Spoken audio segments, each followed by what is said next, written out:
Do it. Welcome to the jungle.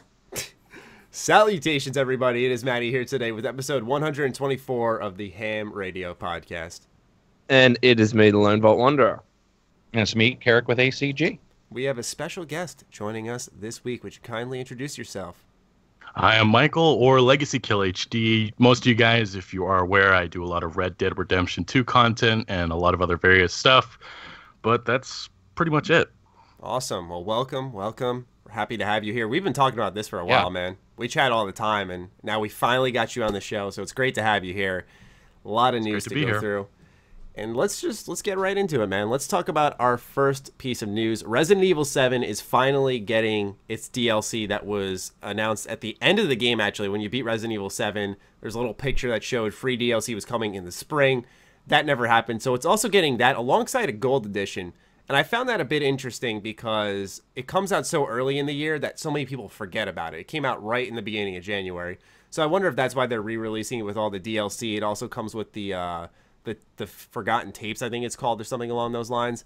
But then there's two official story DLCs. One is called The End of Zoe, where you discover what Zoe's fate will be. Players will face off against new enemies and explore swamp-filled areas. The End of Zoe will be included in the Gold Edition or available as an update if you're a season pass Lone owner. really liked the idea of that.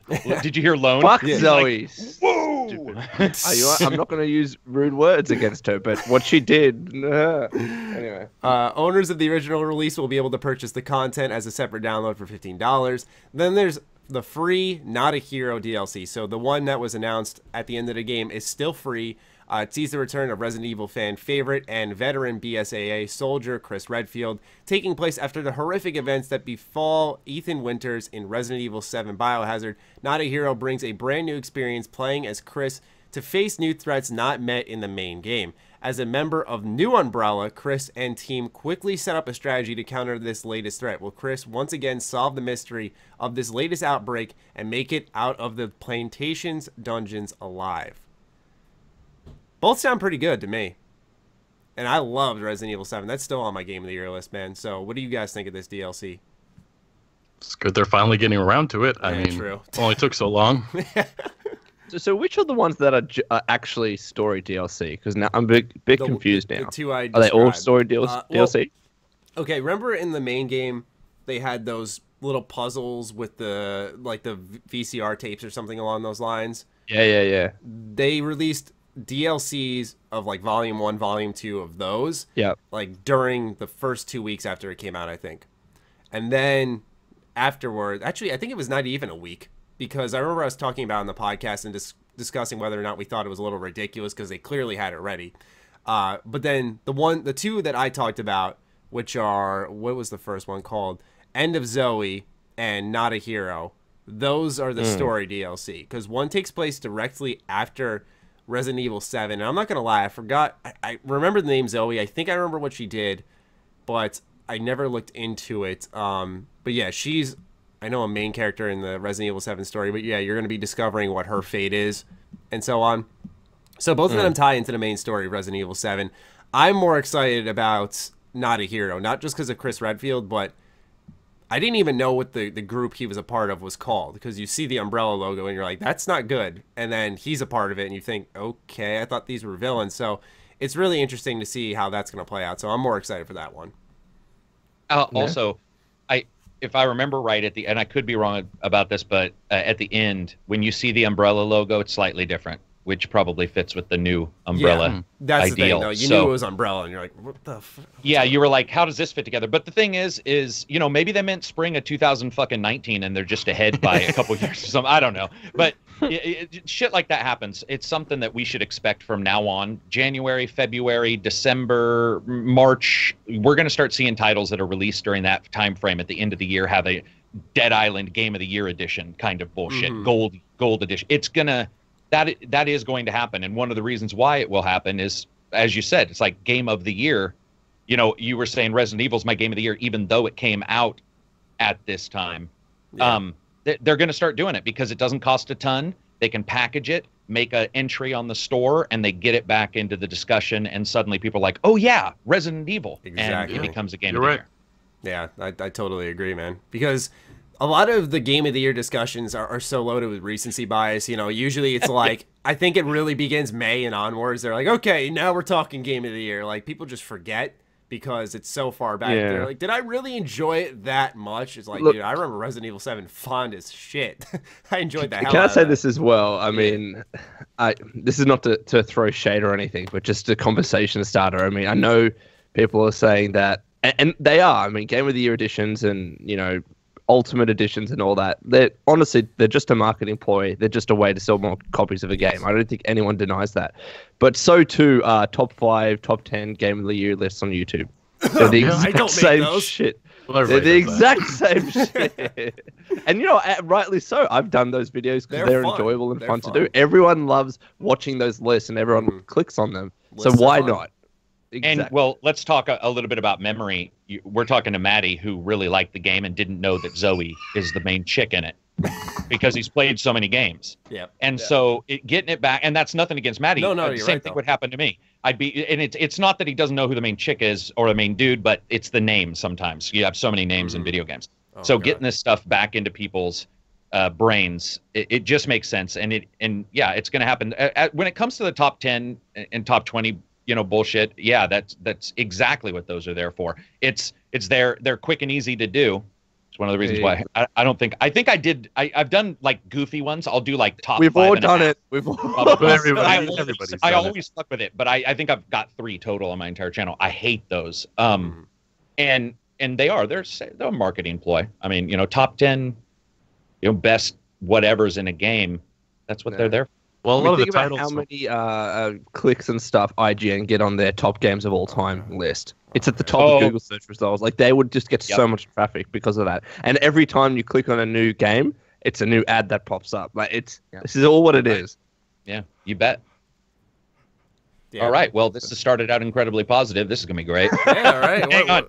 Let me go get some methadone here. It's not a bad thing. It's just it I know. is what it is. That's It is the way what it I is. view Yeah, I mean, that's the thing is people were asking, I think the best recent example, and it'll be in the discussion in a couple of weeks again when it actually releases, is the Fallout 4 Game of the Year edition. I mean, we're talking about a game that was, 2015. yeah, I was about to say, it was so long ago, but it was, you know, pretty mixed reception, and people are asking why it's getting a Game of the Year edition. It's like, it could win one Game of the Year edition, or one Game of the Year award, rather, and that's enough for them to put it on the box and resell it. I think it won 3, but still, I think that's what they're trying to do. Just like Lone said, marketing play, resell it. If you look at all the reviews, though, I mean, from IGN, GameSpot, a lot of them gave it a 9.5 out of 10. And, of course, that's part of their marketing ploy where you see it in all the ads and everything yeah. with it. But A turd with a joystick would be fucking rated an 8.9. These guys don't know what number 5, 4, 3, 2, or 1 are. So the general audience doesn't either, on. for the most part. come on. Well, Luckily, no mine one does. There is no like universally agreed upon law. Ooh, Oh, you cut out. let's jump. Lone. See, Lone just got so excited that he's like, fuck it. And or he was attacked by kangaroos with scorpions glued to their punching bag. All right, well, Lone?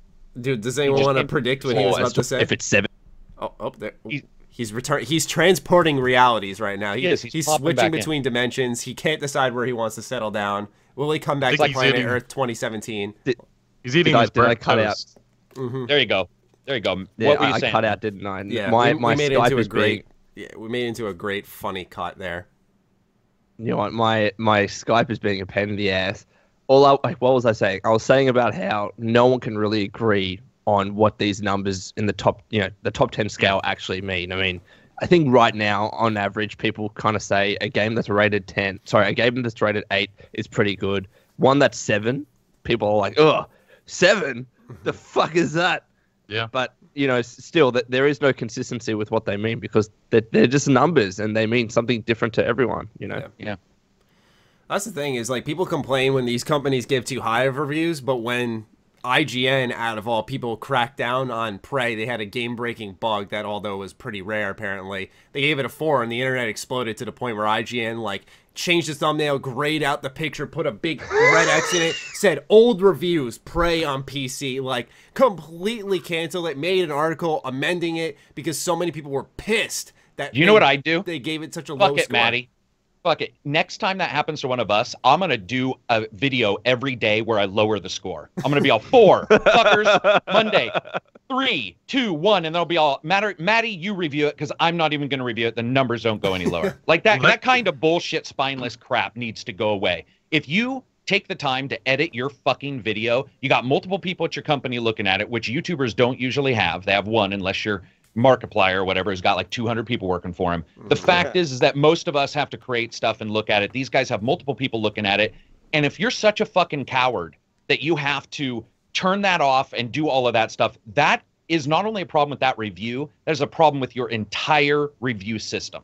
You need to know that by the time you put your stamp on it, it makes sense to you and you can defend it, or you can, champion it, whichever that may be. Totally agree. And I'm not saying people don't make mistakes. I'm saying that when multiple people have safeguards in place, fuck you with your mistakes. Like that, sorry. No, that you're right. should not happen. I agree. I'm off my soapbox. Sorry. Ooh. What were you about to say? Did you Legacy? end up taking that methadone? I don't know. I think Carrick got me. He was getting heated. I think I lost my train of thought there. But Got really engrossed. I think Carrick summed it up. So, yeah. That's so true. All right, man. Well, Resident Evil 7. Really exciting stuff. I don't even think we turned talked it about into- Resident Evil. And then we were like, Prey and IGN, what the fuck, scores? Top 10 list? This is exactly how Friday podcast should go, by the way, where you wonder if the people are all drunk. You have to question the time. Like, is Carrot really drinking, generic Mountain Dew? Or is that like something Is that really... Walmart brand stuff you drink? Or... Great value. Oh, dude, it's not even Walmart. It's like dollar stores generic shit. But it still tastes the same, right? Yeah. Because chemicals taste the same, right? Strychnine's going to taste like strychnine regardless. So fuck it.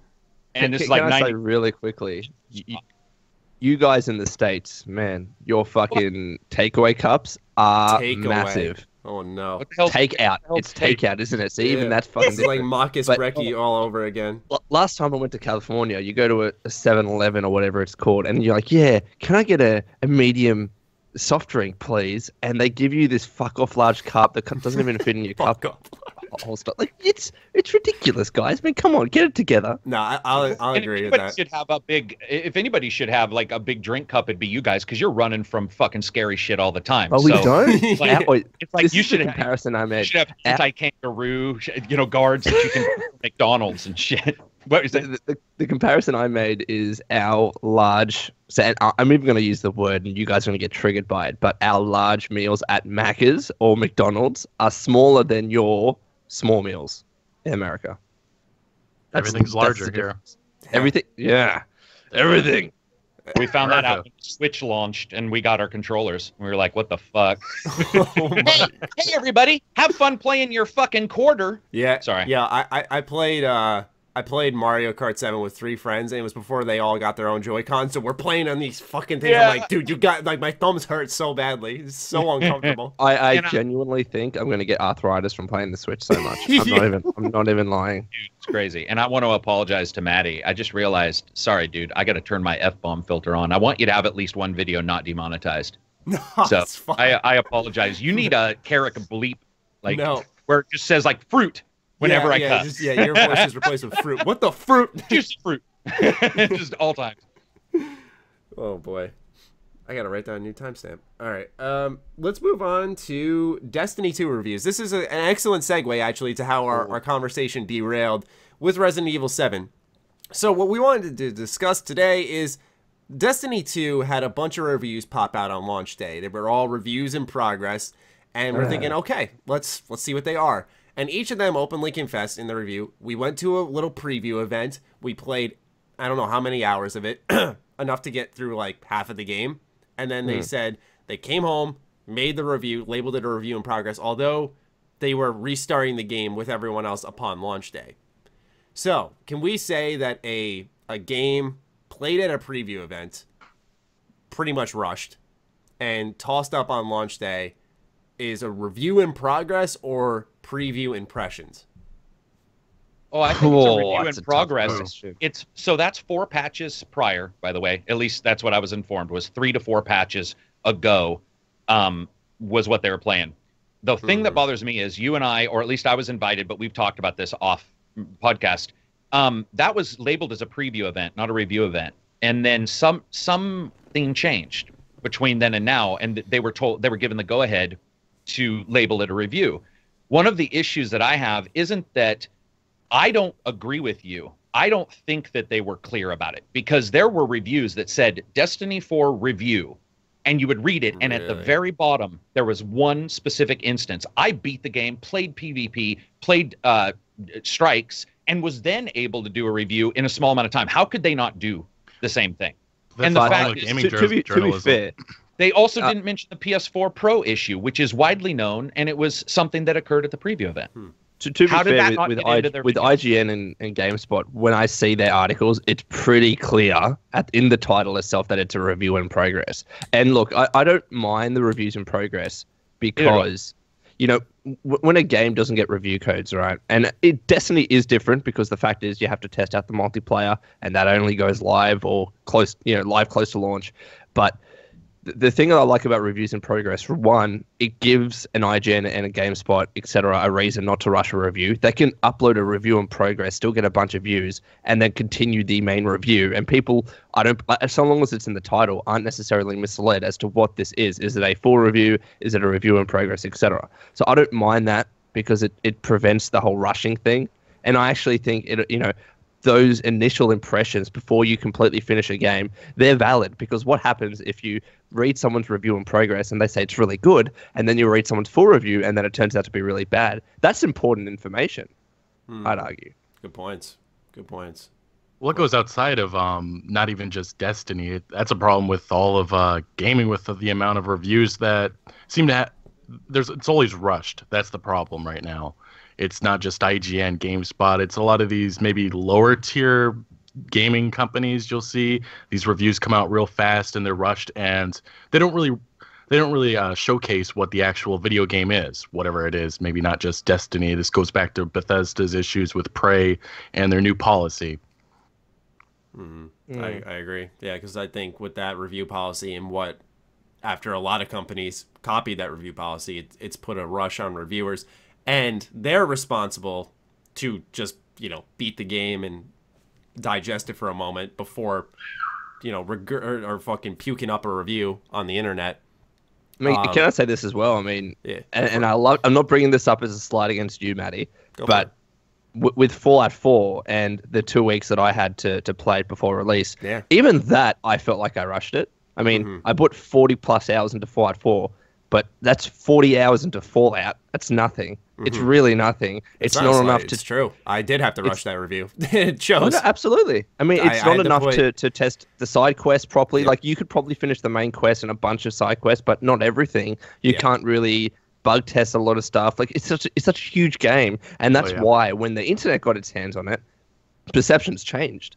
Actually, I think that the big thing actually isn't... It has nothing to do with that, because all gamers are different. Some people won't finish it. 12% of people finish the game, of any game. Here's the problem. There needs to be a clarity of purpose whenever you're reviewing a game. For example, I just did a video on this. In all of the reviews I've done, 4 have been rushed to the point to where I was informed earlier than I would like. 4. And I've done hundreds of reviews. It doesn't happen. I'm sorry. But I'll argue with any of you guys who say that happens. It doesn't. These companies do give code out early. They do try to inform you early. Yeah. But so when somebody says rushing a review, I'm like, sorry, unless it's a magical world that exists where I don't, then what I've experienced for the most part is not that. What I care about is the clarity. And so, Lone says he saw that on IGN and GameSpot, they were fairly clear. That's what I'm talking about. That matters more to me than anything, is the clarity. Because guess what? Polygon fucking wasn't. There were multiple companies that weren't, that were huge, and then changed their titles later. Well, that's the issue right there alone. The clarity. It's becoming a problem where you're not able to exactly understand even what code they were playing. And that bothers me, because we can't celebrate day one fucking patches and then yell and scream that, like, oh, you're playing something, 4 weeks ago you said it was great and it's different now. Well, guess what? I mean, if you have day one patches, here the thing about day one patches. See, now I'm starting to get pissed. Hang on, I'm gonna calm down because I'm fucking livid about this. But day one patches and patching as a whole, they should no longer have preview events like that where you do not have a game that is retail specific and is a copy of what consumers will get. Mm-hmm. I guess that's all I want to say. Wait. Are you saying that at a preview event, it should only be an early code? No, I'm saying that if you are going to allow people to rate that as a review or even put review anywhere in their titles, because trust me, NDAs are pretty fucking specific. You know this. NDAs are very specific. Everybody, yeah. So you cannot fucking tell me that everybody didn't know this was going to happen. Because the reviews, it changed over time from a preview event to a full review event. It's the Metal Gear Solid goddamn cocksucking bullshit that we've had before, where that Phantom Pain bullcrap preview event turned into a bunch of reviews that were not accurate. And so companies, if they want a preview event, great, but you have to tell every person leaving that you cannot label this a review until the player this is the interesting and the thing reviewer is, are playing the same thing. I mean, usually, like, this is my experience, so I don't speak for all companies, but usually my experience with preview events is that there are NDAs and there are embargoes, but they're usually not as detailed as those for formal review codes, yeah? I mean, the one that I got for Fallout 4, that was extensive shit, but every review event that I've gone to, it's just like, this is the date, you can't upload until then, you know what I mean? So I don't know whether... But like, have you guys experienced that with a review event or a preview event? Yeah, I was gonna say I'm the opposite. Actually, Fallout 4, that when I got that review code, that wasn't overly specific. I remember just because he was letting me decide, like, do you want a PS4 code? Do you want PC? And I was like, look, I'll just take PC. But with NDAs at preview events, like when I walk in, they got like a fucking contract and they're like, sign here. Really? Yeah. That's not my experience at all. Yeah. Usually Microsoft ones, couple of Ubisoft, but yeah, like they'll have you sign shit like right on the spot, and I go through it just to make sure. But it's like those are the ones where I see the heaviest. But then like Carrick and I have shared, we just get a kick out of it when we get these embargoes and these little details and fixes that first 30 minutes of the game is all you can show. Yeah, stuff like that. That's where the ridiculous limitations come in more than anything. Like I'll just sign the typical NDA at a preview event, but yeah, the silly stuff really steps in with game review codes, where most of them are like, just don't show, here's a spoiler guide. Once you beat the game, read it so you know what not to show. That's fine. I get spoilers. That's completely understandable. But I mean, there's some segments they just entirely. Like Gears of War 4, I love that game, but that stuck out as one of the weirdest I knew you were gonna mention that. What the fuck was that? I even joked about it. Was so bad that the joke in my video confused everybody because I said we're not allowed to talk about the story basically at all. So, and then I said Marcus is dead. One of them at that time was like supposedly passed away, and everybody was like, what do you mean? You got the wrong. And I'm like, you don't get it, man. Like, that was the joke. We weren't even allowed to discuss the very basics of the title as a review. Yeah. Like, that's when you have a problem. But for us, preview, I got chased through PAX and chased through GDC by Ubisoft because we had footage that was not supposed to be shown on previews, and we signed a bunch of stuff. So they took it serious. I can only speak. Yeah, Gilberto. I hope you're listening. Yeah, dude, they were cool with me because Scott. I remember it was for E3 2016, and I went to a Ubisoft preview event, and I scheduled Ghost Recon Wildlands gameplay to upload, and it went up like 3 hours earlier, which in the scheme of things isn't a big deal. But some people are real sticklers on it. They're like, no, you cannot upload anything whatsoever, accident or not, beforehand. And because what happened was when I scheduled the upload, I set it for New York time just because it's kind of like an instant thing. And I was in LA. So it goes up 3 hours earlier. I'm like, fuck.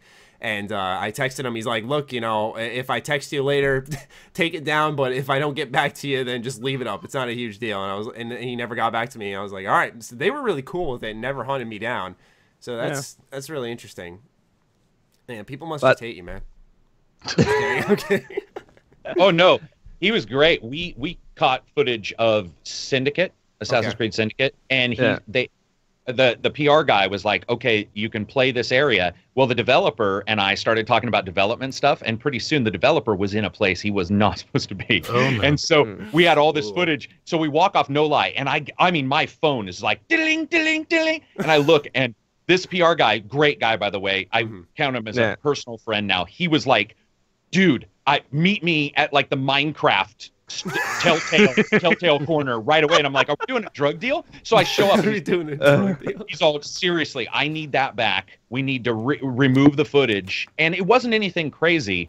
But and then the same thing happened at PAX one time where and it's, you know, you start going off track, especially with me talking, and we have some footage we're not supposed to have, and you know, they do that. I think the difference is that Maddie, myself, Legacy, we might get invited to a different style of preview event than perhaps Lone does. Yeah. And this is the thing, right? I mean, look, I think any publisher, any developer, it's completely up to them to decide how they design their preview events and NDAs and review codes and all that kind of stuff, right? It would just be great. And I'm not saying, you know, this is a widespread issue.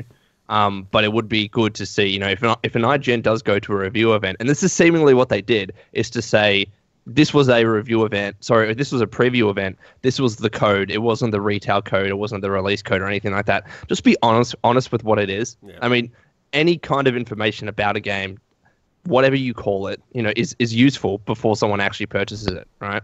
Yeah. And I think it's useful information if you're playing a preview code a week before the game's released, and then you're playing the actual retail code, and you see how many things have improved.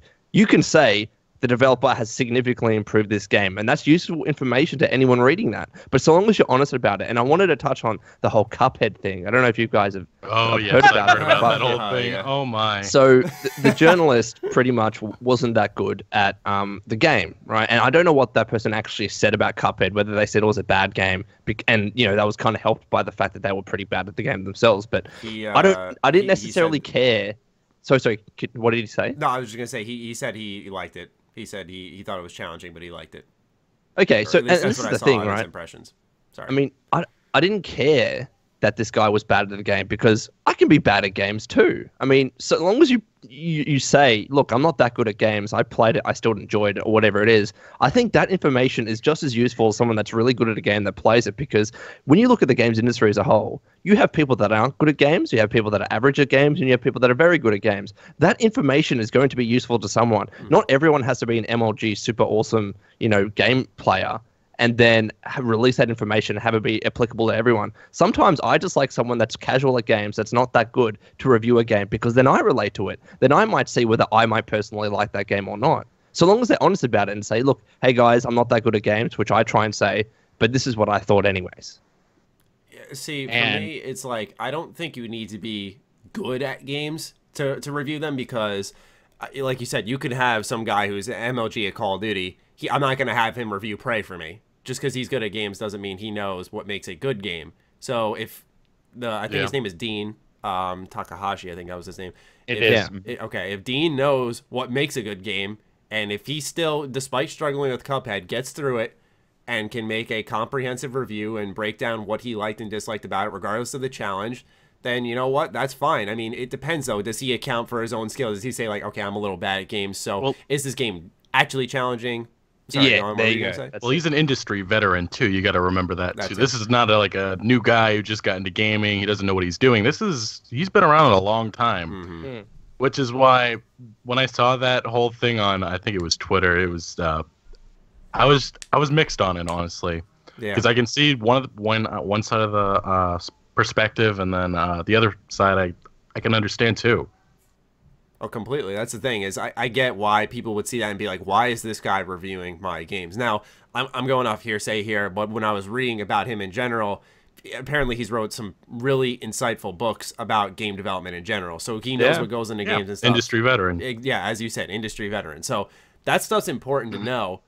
Like I said, it's exactly what you said. It's a very mixed approach to it, because I can see where people are coming from, where you have to be able to get through the game, where they should put him on games that don't require that crazy challenge. Like if they put him on Dark Souls, it's game over, man. At least from that And little this is the snippet. thing, though. I mean, if you say, if a reviewer was to review a game and they're not that good at games, and they were to say this game is too hard, the mechanics are too difficult, but that's specifically because they're not that good at a game, then that's a problem, yeah. You know, if I was to play Dark Souls and I died a lot and I said this game is fucking shit because I'm dying so much, the mechanics are too hard, the game doesn't teach you enough, then that's not a useful review because I'm not that good at the game. But so long as I say, hey guys, I'm actually not good at this game or this style of game, this is my experience, you can't discount that as valid information, because if someone else that's not that good at Dark Souls wants to get into it,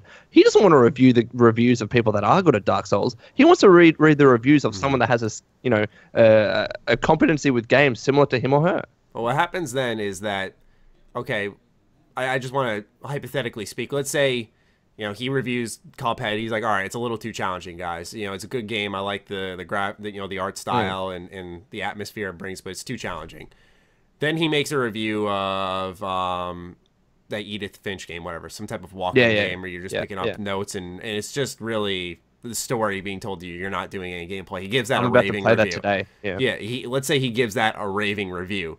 Then you have this situation here where you can tell that based off his skill level, he's maybe favoring games based off of that. With that said, this is what boils down to what I say about every single review, myself included.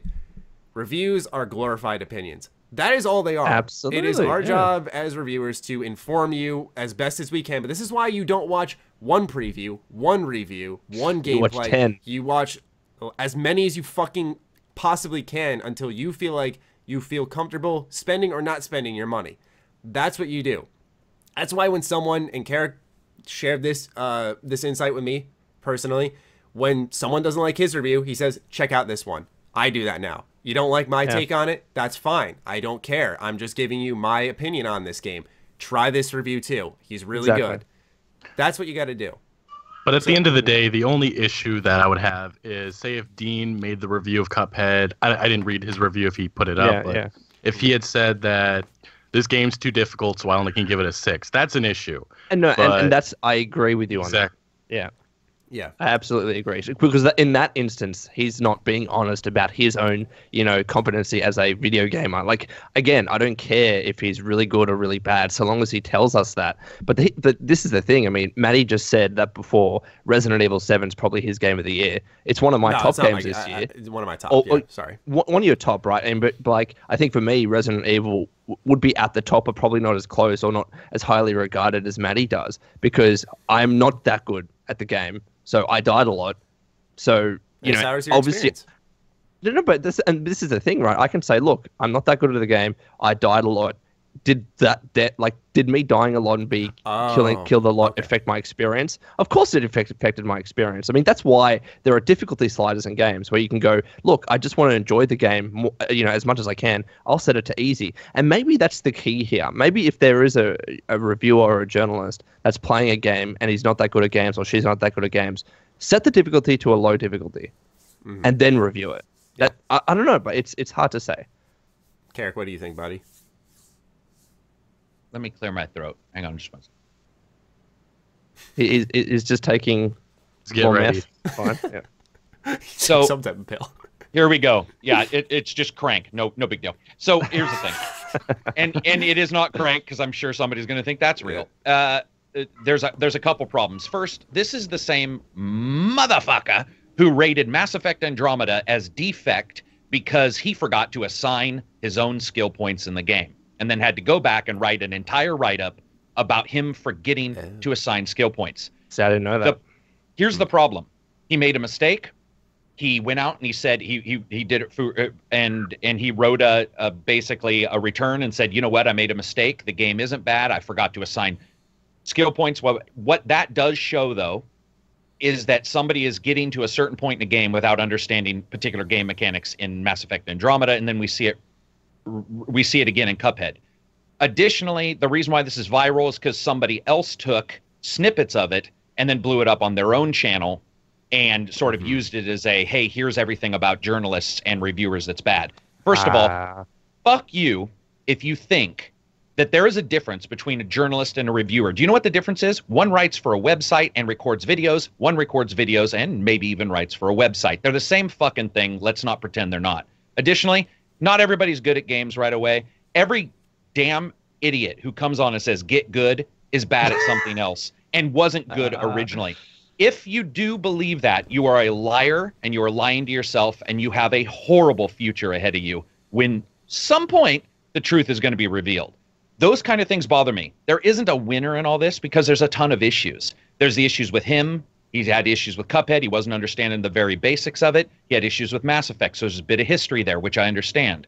But then you also have this shit where people are attacking each other instantly. And I did the Polygon one. So Polygon played Doom, and it literally looked like Helen Keller was playing Doom. Like, I still don't know how they even recorded it because they could not shoot a dude right in front of them. In fact, it was so bad, I mimicked it in my review as a joke. I like to look at the history, to look at what people understand about games, and to sort of discuss that. But I don't necessarily feel like you should say, look at this person. They are representative of these people, because they're not. That is wrong. And what happens is the same thing is going to be returned to him. Now everybody's going to think all YouTubers are assholes who collect only 2 minutes of footage. And that bothers me. There is no win here. And I think that that's the actual big problem, because US Gamer did a big write-up on this yesterday, and they mentioned me as somebody who's like, you can go to Carrick for these kind of reviews, go blah, blah, blah. So I was like, oh, that's great. But then I got a bunch of people who posted on my video and we're like, well, where's the Cuphead review? Are you going to be able to? And I'm like, you guys are concentrating on the wrong shit. And I think that that's what all this sort of points out, is that it puts focus on the person and not the game. As long as you're clear in your review, the focus should still be about the game. Right. And you filter your experience through your delivery. Mine's fun factor and buy, wait for a sale. Somebody else's is numbers. That's how you do it. And I'm sad because what this means is it means a person has to live with some hate mail and fucking people attacking him. But at the same time, he probably should have been thinking a little bit about that footage and how he got to that point. Like, there's a ton of mistakes. And you come out of it, nobody wins coming out of this. Well, people have been attacking IGN about this. Or not IGN, whatever company's been working for. Sorry, I don't recall. VentureBeat, but, is it? Also, yeah. VentureBeat. Yeah, VentureBeat or GameBeat. They were saying that the company who told him to do this review should have got somebody that's more experienced with whatever type of game that is, you know? So I guess this goes back to necessarily who they're handing these reviews out to, because some of these companies are huge, like IGN. Some people have issues with who's playing it, who's reviewing it, because I've seen that too many times. I hear people commenting, oh, this person doesn't know what they're doing. They've never known how to play an FPS, you know? So it goes back.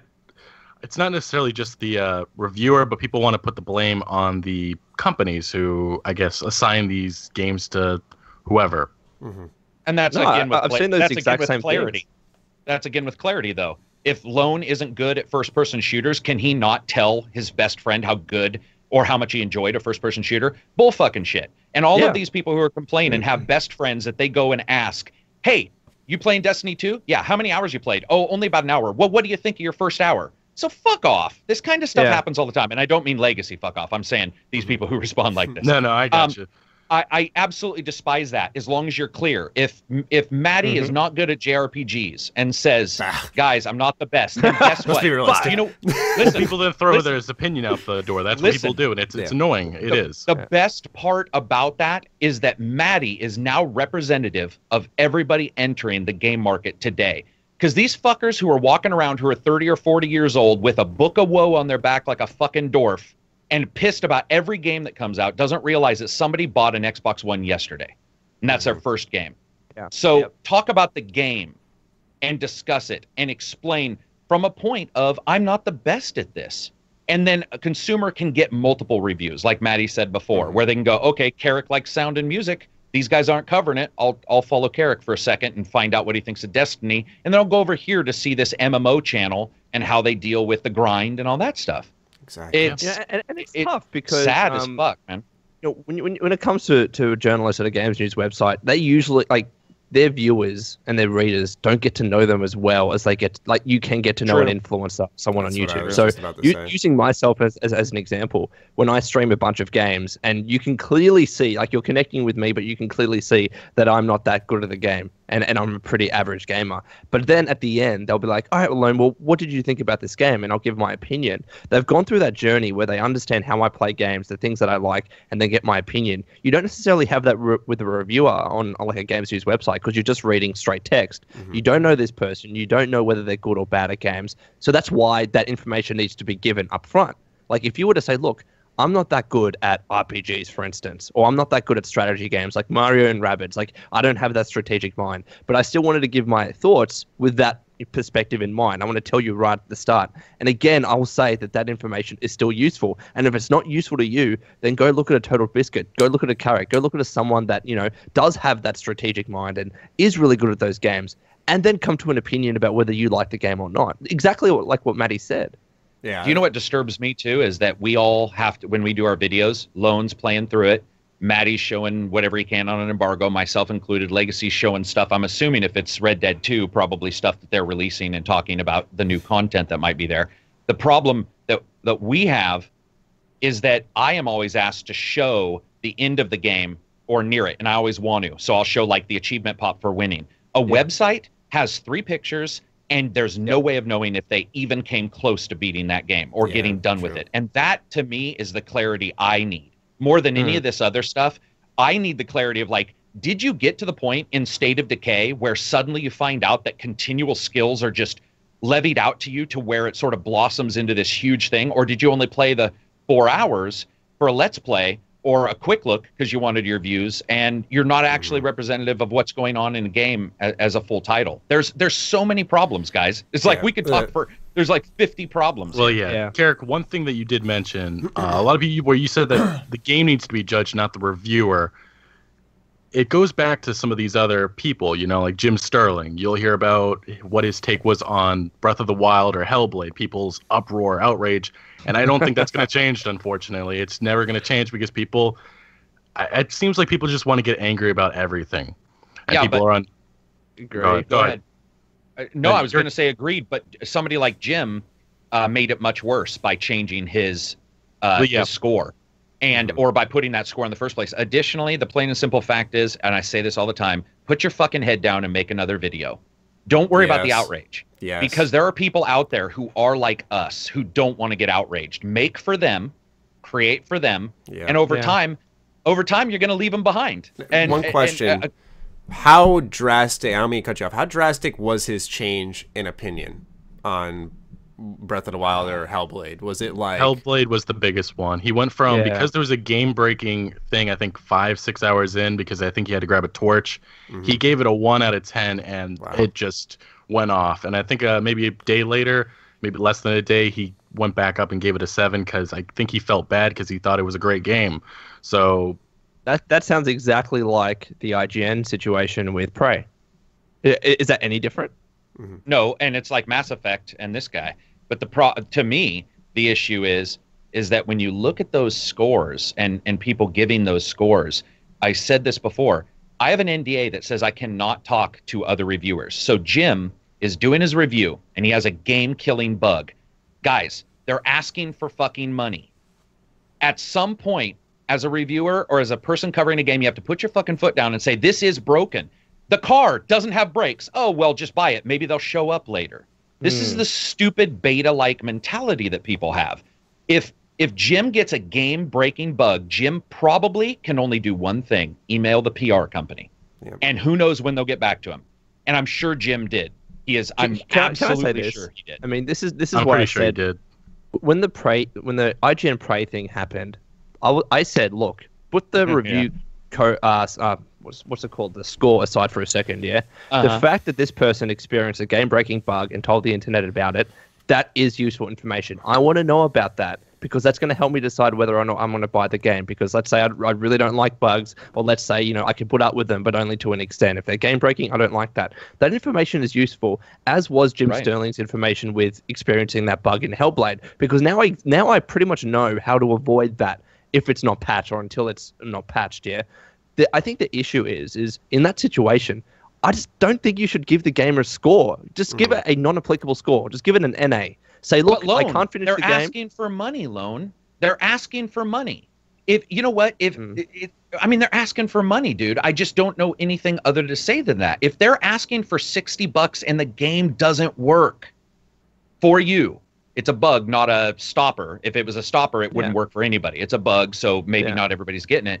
But that you have to still give your representation of what you experienced. But I'm not saying that you don't do that, because the fact is Jim did give his representation. He said there is a game-breaking bug, but that's different in terms of whether or not you give a score. Like, you don't have to, like, I can say I had a game-breaking bug, and that information is transferred to the viewer that might be purchasing this game or not. You don't have to, like, regardless of whatever I give the game in terms of a score, that's what is important, not whether I give it a non-applicable or a 0 out of 10 or whatever it is. Okay, I agree. Just so you know, I totally agree. But then we get into what is the crowd and the audience going to pay attention to, or even are they just looking at Metacritic? And that's a problem. So, like, like, I know what you mean. Like, if you gave a 0 out of 10, that's going to make people sit up and notice and say, oh shit, that must have been a really bad game-breaking bug, and maybe that message wouldn't have been communicated as well if you just gave it a non-applicable or just didn't give it a review score. But although I still will say that, I don't like people giving review scores unless they've finished a pretty good chunk of the game or the entire game. And even, it doesn't matter whether it's a game-breaking bug or they just stopped playing it. If you can't finish a game, like if you're going to give a review score, that doesn't make sense to me, because you're not reviewing the entire product. If it's a game-breaking bug, that's just like a tough situation. I agree. But again, I think the most important thing is that you tell everyone that there's a game-breaking bug. I don't think that requires you to give a score of some sort. Just say, I can't give a score, or it's a non-applicable out of 10. Well, there's two things I want to interject. Number one, and I apologize for backtracking into the conversation, but it comes down to, when most people watch reviews from a big site, like an IGN, GameSpot, whatever, what you got to do if you're watching reviews from those sites is get to know the reviewer itself. For example, agreed. I sometimes watch IGN reviews, and a lot of times people will generalize and say, IGN gave this an 8.7.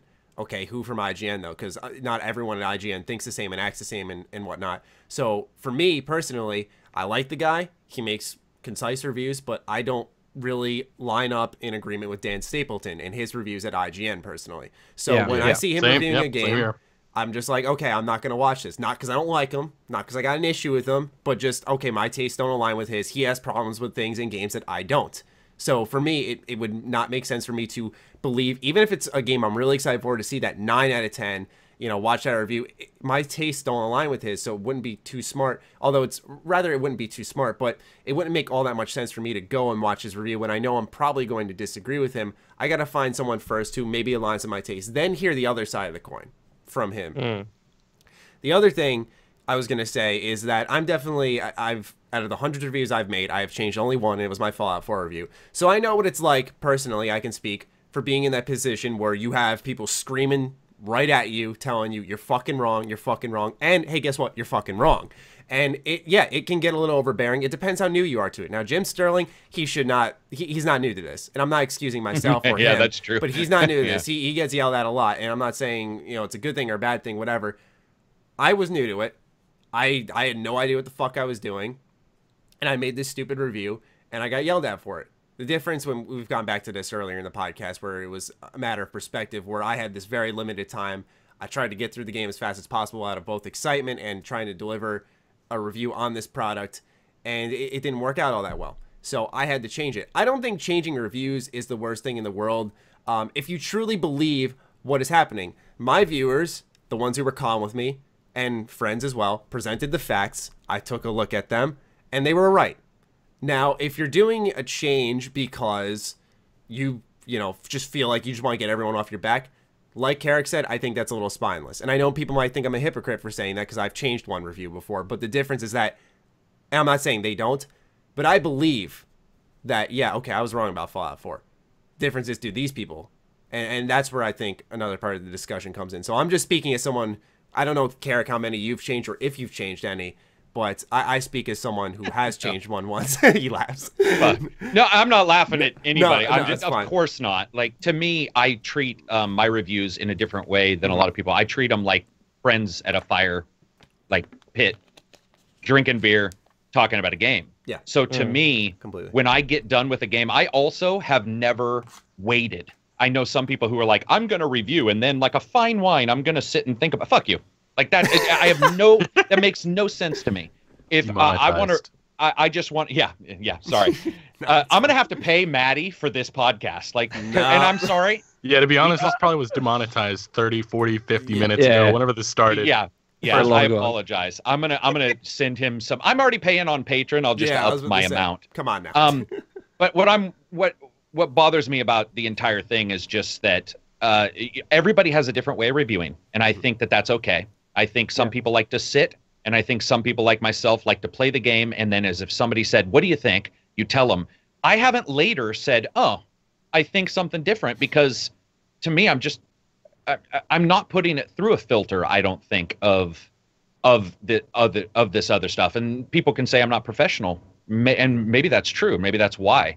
But I think people who change review scores indicate a problem with the system. Like I said before, there's a problem with whatever happened. So for Maddie, it doesn't indicate a problem with Maddie that he changed Fallout 4. It indicates a problem with he felt rushed, and what he was, his excitement, blah blah blah. Well, you could say some of that, I guess, was you. But if you had two or three people with you, there's a good chance one of them would have been like, Maddie, put your thinking cap on for a second. Really? You know what I mean? So there's no fucking safety net. And so what I say is screw safety nets and don't worry about it. And just make the video and be very, very clear about everything you're doing. And as long as you're clear, people will be fine. The other thing I want to interject, because we were talking about Jim Sterling, and it's not like I have an issue with him, but if you're doing that if you're doing that twice in a year, I mean, the difference is like, and sorry, I don't mean to keep using myself as an example, just I think it fits really well, is I made that mistake, I learned from it, I think I've fucking massively improved since then. If you're making that same mistake twice in a year, and I say mistake in quotes because, it's up to personal Well, he only did that once. It was with the Hellblade, he changed the score. Breath of the Wild was different. Breath of the Wild, he was just honest. Okay. He gave it a 7. I apologize. He gave it a 7. He gave it a 7. A lot of Nintendo fans were upset because they felt, I think they wanted it to be one of the highest rated games ever, and Jim was the reason why it was down, and there was uproar. They wanted him to change the score, and he stood firm and said, "No, I'm not changing." That's what I apologize. I was incorrect on that. I apologize then. That's like I really liked Breath of the Wild, but I can't imagine myself getting angry at someone that gives it a 7, right? Because it's going to affect the Metacritic score overall. I mean, it's such a weird thing to get mad at to me, because I liked it too, and I'm not a big Zelda fan, but I even say liked it. I love that game, man. But I wouldn't get mad at someone for thinking otherwise. And this is the thing, Maddie. I mean, like, you know me, on this podcast, I've talked about a lot of things about Breath of the Wild that I don't like. Yeah. And I don't care if Jim Sterling says a lot of the stuff that he doesn't like, because there is stuff that I didn't like too. I mean, not everyone can love a game in every single possible way. I mean, like, Carrick doesn't like Soma or Brothers in Arms. Like, sorry, Tale of Two Brothers or whatever it's called. Right. But I really like those games. Right? So, like, it's different people. Like, we're different people. I just did a video on this where I basically discuss ego in comparison to your opinion, and how people need to step away from their ego and just go, okay, this is my opinion. It's not going to deball me. I don't need to count testicles. And in some way they're connected to what my opinion is. It doesn't matter. And so what happens is somebody is mad because somebody else, their opinion doesn't match with them. The problem solely exists with that person. It doesn't exist with Lone. It's like when people play a game, they're like, "Oh, I really like this. I need to check the internet to validate my opinion." Oh, everyone else likes it. That's great. Yeah. I think we're all you know what I say? At one point in our life. No, I say. No, and I agree. Why would I go been online? I'm playing the game. But why? I mean, I remember when I was in high school, I'd check. Like sometimes, because I was still. I'd say that's when I kind of started hitting my stride as a gamer and like getting involved in the community. So I'd play a game, and be like, "This is amazing," and see what people think. The difference is I didn't react like "fuck you" if you thought differently. I think I am by far the oldest, and I didn't have the internet when I was a kid. I couldn't check other people's opinions, so I think that might be why I'm like, who gives a shit? I don't care at all. So also I think that's you, man. You own your opinion. Well, no, but I'm saying from my age, that might be why. Is Yeah, because it was the only one I had. Yeah, true. You had a magazine that came in the mail like 3 months later. Yeah. Oh yeah, that game, right? Yeah. Okay. Yeah, right. Yeah, that was. But you're right. I mean, I'll be honest. I've been guilty of that. I mean, when I really liked the first fucking Mortal Kombat movie, and mostly everyone else hates it, I'm like, what the fuck are you talking about? Oh, Johnny Cage, man. Validate my opinion. Yeah, that's all. Well, that's I mean, I can get where you're coming from because, like, I guess it's a totally different scenario. But and we'll get into this in a little bit, when LA Noire announced a re-release and whatnot, I was like, even this game, but not KOTOR. And there, there's a bunch of people come in and like, yo, I'm with you, man. Like, this is awful. It's like, yes, validate me. Like, this is so shitty. Thank you. So you know what's weird? That type of stuff I get. Maddie and I have disagreed. Because we get a lot of the same games. We agreed on ReCore. I'm trying to think of one we've disagreed on, but I'm sure we have. It's funny to me that I can't remember the points and I've watched his videos. I can't remember the points that we disagreed on because to me, it was just a person not experiencing or enjoying the same thing I did. Mm-hmm. And what's weird is I've had folks on my channel say, well, did you see that Maddie did or didn't like what you did or didn't like the opposite? And I've always been really surprised by it, just going like, I don't agree with my own family members, and I like them. I don't even like Maddie. No, I'm just joking. Yeah, it's a weird situation, man. It's odd. And this is a last. I know this has been a very long topic, but it's like you can't explain. For instance, two twins that grow up in the exact same scenario, same family, same environment, and they like completely different things, and they're completely different people. How do you expect complete strangers on the internet to conclusively like the same thing all the time? It doesn't happen like that. Internet era, man. This has been fun. I just want to say once again, I really do apologize. I'm fiery. I had this discussion prior to this podcast. I've been dropping the F-bomb too. I'm like a canker sore just with legs, and I'm just angry, and I want to talk. I'm so mad about some of this stuff today for some reason. I just need to go. I love the videos on the internet where they're shorter and people actually do edit in the bleeps, and then you'll have the person talking, make jokes about how you're going to have fun editing this shit. Fuck shit balls, and then have to bleep it. I love it. If I tried to sit down and edit these, and oh god, that's why I'd be here all day. I was gonna say audio track, boom, fuck the cursing. Yeah, exactly, and it would just be all of us going. Yeah, I was going to say I might as well upload a silent video if that's the case. That'll probably get demonetized too. No shit. Yeah. We can talk about that, but anyway, let's talk about LA Noire now. So this game is being re-released on the Xbox One, PS4, Nintendo Switch. Character, did you say something about VR as well? VR. That's VR. Yeah, I missed that. 6 friggin' VR cases are being redone so you can play them with your HTC Vive, and that's excellent. John Noble and I are going to be eye to eye. I find that interesting, though, because Take-Two CEO Strauss Zelnick just said about a couple months ago, maybe it was a little further, he said, we have no interest in making VR games. And here we are, LA Noire come. Yep. Then again, he's been proving that in the past, so. Right. Yeah. You're right. Money talks. Yeah, I really want to hear. I want to hear Legacy's thought on this. You're the Rockstar guy. You're the Take-Two guy on your channel mostly. So I'm really curious to see what your approach to this is. I'm excited about this. I love LA Noire. I feel like it was a game that not enough people appreciated. But when I started to talk about this on Twitter, the uproar. I think the Red Dead community right now is pissed with how Rockstar's marketing, just like how the Grand Theft Auto community was pissed with how Rockstar marketed Grand Theft Auto 5. Because these long droughts of information, it gets ridiculous. Rockstar promised in, I think it was May when they delayed the game, we're going to get summer news for Red Dead Redemption 2. So when we see Grand Theft Auto Online DLC, LA Noire, people are getting pissed. They're like, where's the Red Dead news? And I get it's a strategy, but that's the main thing I've been seeing. A lot of people are angry about it. Personally, myself, I'm excited. I love LA Noire. I think it's a game that was way ahead of its time. It's unfortunate what happened to Team Bondi, but everybody should be excited. I was about to say that. It's an Australian-made game, but what happened with Team Bondi, man? Fuck, we'd be here all day talking about that. Yeah. Also, we got to remember Rockstar's got like 88 fucking development teams. So just because you're working on LA Noire doesn't stop you from working on Red Dead, and that's the kind of shit that just fucking pisses me off. And now Lone's gonna mention Mafia. and what was that? Hangar 13. Yeah. We could be here all day We could. talking about. Look, I get so annoyed when people on the internet are like, "Why the fuck are you making this game and you're not making this game?" And you're just like, "There's not just one person at Rockstar called Mr. Rockstar that creates all their games. It doesn't people believe happen that. like People that." believe that. That's exactly what people believe. Rockstar North is Grand Theft Auto Online, and they, as far as I've heard from many insiders, they only have a small little team on that. And then they have Rockstar Toronto, Rockstar San Diego. Rockstar San Diego, obviously Red Dead Redemption 2. Rockstar Toronto has been a little too quiet as of late. We haven't heard anything from them. That's a huge studio. Rockstar New England's been quiet. Rockstar Lincoln's been quiet. Rockstar Leeds been quiet. And then some of the other all their studios, I know some of these studios work on some of the other smaller things, like Rockstar India is just on the engine, and Lincoln I think is quality assurance.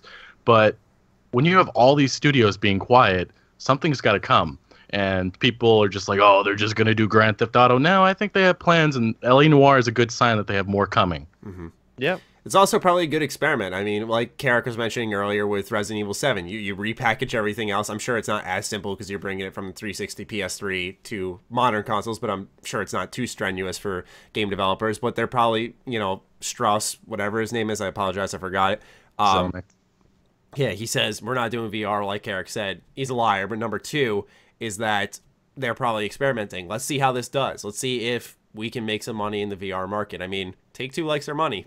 Well, LA Noire, just in a whole, LA Noire, people, like I said, didn't get appreciated enough. And if people support these games, Rockstar will continue these franchises. That's why Bully never got a sequel. I mean, it was in development years ago, but it seems to have got canceled. Same thing with Agent. We can thank Grand Theft Auto Online for that, but at the end of the day, the game just didn't sell. It sold, the original game sold 1.5 million copies, and I don't know how Scholarship Edition did, but and Legacy, I'm right there with you with Midnight Club. Like, fuck, I want another Midnight Club, and we're probably never going to get another Midnight Club because they're just busy with, like, a lot of the studios busy with GTA and now Red Dead. Also, racing games. We've talked about how they kind of fell off. Well, in 2010, there was a report. I actually talked about this just the other day about Midnight Club. Was that Rockstar San Diego, the team wanted just the main attention on Red Dead Redemption, and that's when they started firing. And the team that was mainly behind Midnight Club was like a small team inside of Rockstar San Diego, and they ended up quitting or either getting fired because they didn't want to work on Red Dead Redemption. And I guess, again, money talks. It's just where they wanted the attention. On the remake for a second, one of the things I'm really excited about, I wasn't joking about being face-to-face with John Noble, who's in it, but all those actors. But the fact is that amazing. For a long time, they tried to pretend that technology couldn't be updated. A lot of people knew it could, but they were like, "Oh no, we can't, make this look any better." They've already said now it'll be 4K. We're going to see some improvements there. The Vive stuff will be fully changes to the engine, which is going to be really exciting. I think one of the things that everybody forgets is that 1.5 million sales for Bully, for example, is a complete smashing success for somebody else. One of the problems that's happening right now is that Rockstar is so flush with Scrooge McDuck levels of money that they simply don't see anything like we do. Their level of success is beyond. Valve. I mean, let's be honest. Well, that's my point. Paying for Gabe's wheelchair, but it's a comparison. Sorry for interrupting, but no, Grand Theft Auto 5 has sold 80 million copies. Red Dead Redemption sold 15. It's going to sell probably 20 to 30. And then if you look at these lower tier Rockstar titles, EA CEO or CFO, I forget what his name was, years ago, said that these lower tier games are nothing. They don't sell. Rockstar's just trying to make money. Now they're up there. They're one of the bigger publishers, and Take-Two is obviously dominating right now. I think I've seen that their stock has flown up in the last couple months. That's one of the problems with success is that the level of like care and remember, this is a company that basically said, hey, we're grifting you for as much money as humanly possible. We feel like we're not grifting you for as much money as humanly possible, so we're going to microtransaction everything. So do you know what one of the issues I'm really nervous about that, actually. I mean, the other day, Review Tech USA made a video about this, and it's hard to disagree with him. He was talking about how just AAA video games are becoming so expensive to make and market. I mean, we're talking hundreds of millions of dollars, sometimes just for the marketing, like we saw with Destiny. I mean, Destiny 1 had $500 million just on marketing, and then another $500 million on developing the game. I could be wrong on those numbers, but I think it was suffice more to like say- 200. I think that I'd be Okay, so I apologize. Yeah. So, but regardless, I mean, games are, they require hundreds of millions of dollars collectively to market and develop and all that kind of stuff.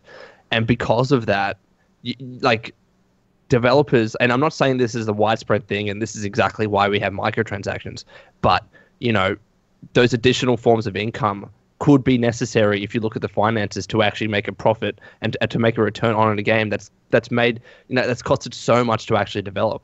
Well, you and hit that's it right the there. problem. You hit it right and there. that's the thing. I mean, like, what was its name with it was Tomb Raider. The publisher or the developer behind that said it was Konami. I think it was Konami, right? I can't remember.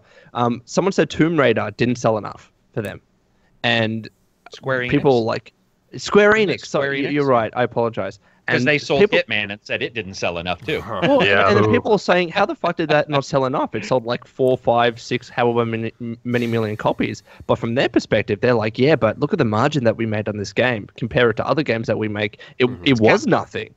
Capcom's the same way. Capcom, whatever person does finances at Capcom, literally doesn't know or is using base 10 or some other kind of mathematical form, like theorem. Because when you find out what they expect to sell, you just be like, who in the fuck in your entire business thought you would sell that much? And Yeah. Capcom, their belief is just much higher than what they're selling. And we see that with a lot of these companies, how well they do. We see it, well, I mean, to me, it's hot girlfriend syndrome. You had a hot girlfriend, you compare everyone that's coming in to that That's one such you a had. Great Holy analogy. shit. Not to be Wow. rude, but that is what, come on, that is what, yeah, I Yeah. mean, but that is So really true. what's happening. And so here's one of the reasons Oh, why I fuck. always say I wish new CFOs and new CEOs came into businesses, because they bring fresh ideas, which not only is new IPs, but looking back at old ones. And I want to see more of that. That's why I'm stoked if some of these new people get into some of these higher positions, go, you know what, Bully, okay, 1.5 million, that's not the greatest, but that was back in the day when there were these other titles that were in comparison with it, and now we have a spot where that could really work. Let's try it. And that's why I think it will come back. That's why I think that's a That's why. franchise that will come back. It's just that's why Rockstar has such great titles under their belt. You don't see, there's not many Western games, or at least any Western open worlds like Red Dead. Bully's something very unique. The thing is, Rockstar's just experimented so much over the years. That's why we only have Red Dead and Grand Theft Auto right now. That's why we haven't seen a new Midnight. That's why we haven't seen another Max Payne. And LA Noire is an experimental Max Payne, game man. for sure, to see how VR will do. Absolutely. And obviously see how it can do on the Switch, because years ago, Grand Theft Auto, I think it was Chinatown Wars, did horrific on the Wii.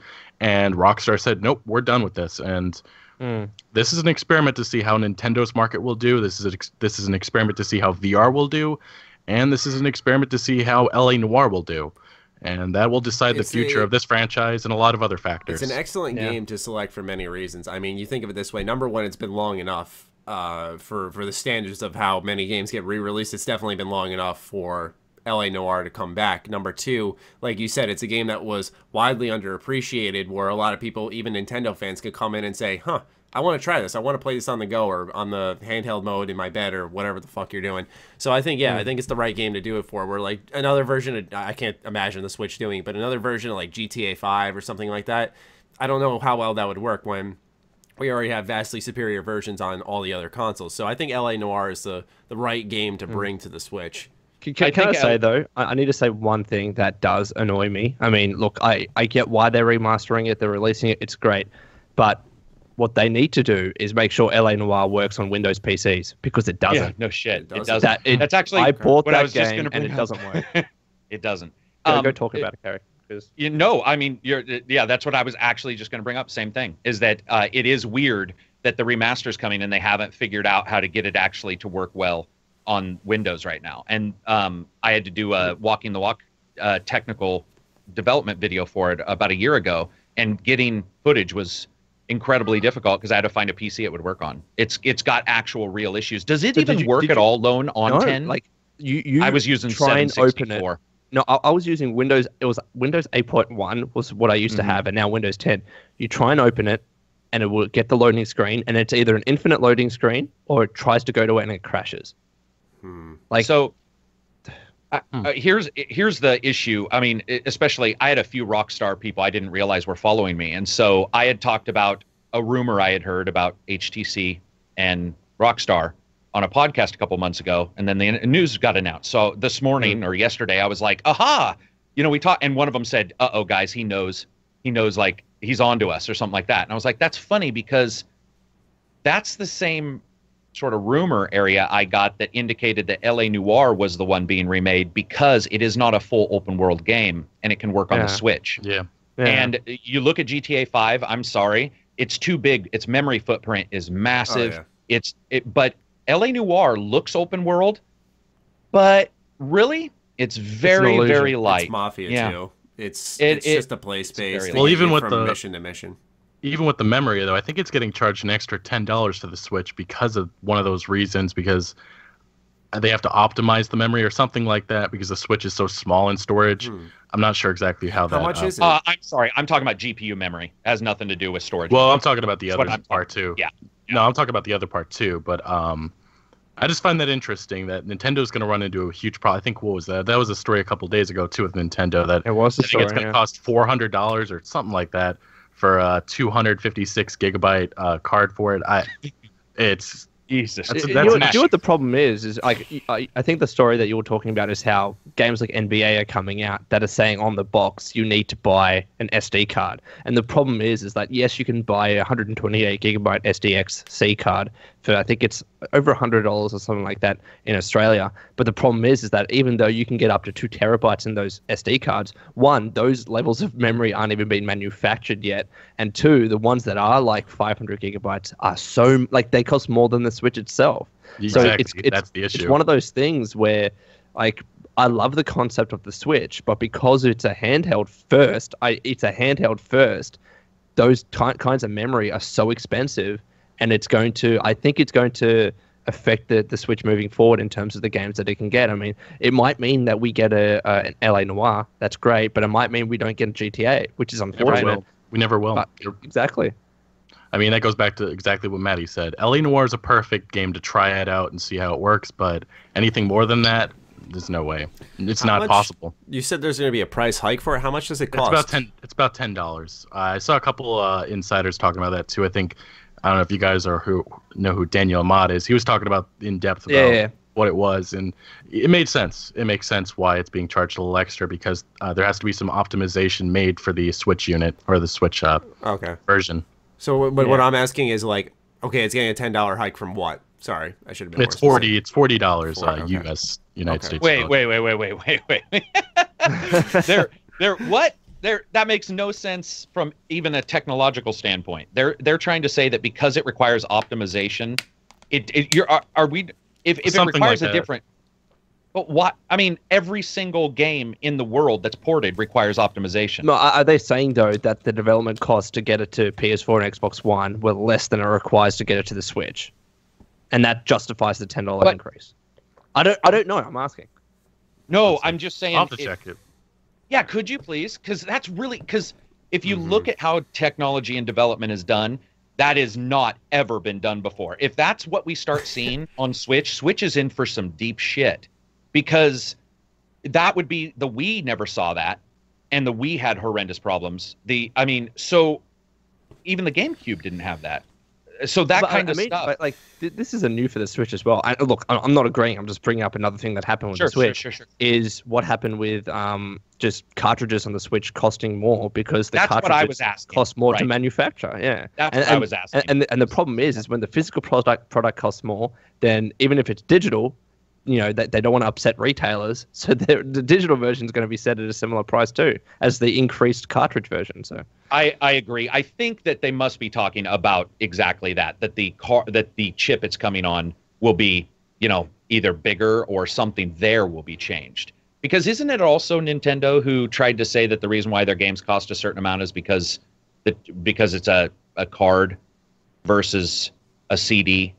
Didn't they say there's a... I don't know if Nintendo said that. I think there was stories about why that was the reason. It was a certain game that was increased. Yeah. Legacy, did you find any data? Yeah, I'm looking at what Daniel had to say. Give me 1 second. You guys can keep talking. Cool. I'll find it in a minute. Yeah, I'd be interested because, I mean, just knowing developers, I've never heard a developer say, you know, like, for example, PS3 on Bethesda cost much more Much more to develop. Skyrim on a PS3, and they didn't say God, I 100. forgot about the Skyrim bricking. That's a great point. Here's what he had to say. I'm going to read down. Here's a line of tweets. Thanks. It says, a publisher doesn't see all $60 of a game sale. There's a retailer cut, cost of the disc cart, platform fees, packaging, blah, blah, blah. So companies like Nintendo, Sony, and Microsoft charge a certain amount for the disc cart, a platforming fee, packaging fees. Okay, he's talking about his first. He said that, saying that the cart cost plus platform fee plus packaging cost is 60% more with a 32 gigabyte cart than with a 50 gigabyte Blu-ray. These costs actually add up a lot. I think you guys get where this is going. Yeah. And then he says, it is what we thought then. Yeah. It's the medium. It's the storage medium. Yeah. He's right. It's crazy, isn't it? Like that, and it's sad because if it is, you know, because it's also the weaker system. It's like you. Yeah, you got nothing. You know what's for you funny? except portability. You know what's really funny? Thanks, If Legacy, for finding that. Like, and I'm not saying that they should have done this, but if they had set their PS4, Xbox One price at the same price as the Switch, as in like not decrease the Switch price, but increase the PS4, Xbox One price to $50, no one would say shit. No one would complain, even though the PS4 players and Xbox One players actually would be paying more. It's so it's funny how this is only complained about because of the actual price disparities that you can see. I'm not saying that that's a good or bad thing. I just laugh at it. Yeah. So it's interesting, man. Hopefully it comes out smoothly. I mean, on the bright side of things, it's good to see that, you know, this is a game that's not like it's coming to Switch 6 months after launch. It's coming on launch day with the other versions. At least I am correct on that, right? Yeah, November 14th. Okay. Yeah, that's I'll good definitely be playing it. That's good then, man. At least that is something. I'm excited. Legacy? Is it Switch same day? Yeah, it should be. Yeah, I believe it's all VR2. I think HTC. I mean, if that fucking November-October period wasn't busy enough, now we also have when I saw that, I was like, I really want to replay this, but another game. Fuck you. Another game. I'm excited. You know what though? It's the greatest problem in the world to have. Greatest problem to have, absolutely. Unless you're a reviewer. Yeah. Yeah. I mean, I know Carrick speaks more than I do on that, but I mean, just shit for me. I just look at it all. I'm like, how much am I going to sleep? You're gonna have to not review a couple of games, methinks. Yeah.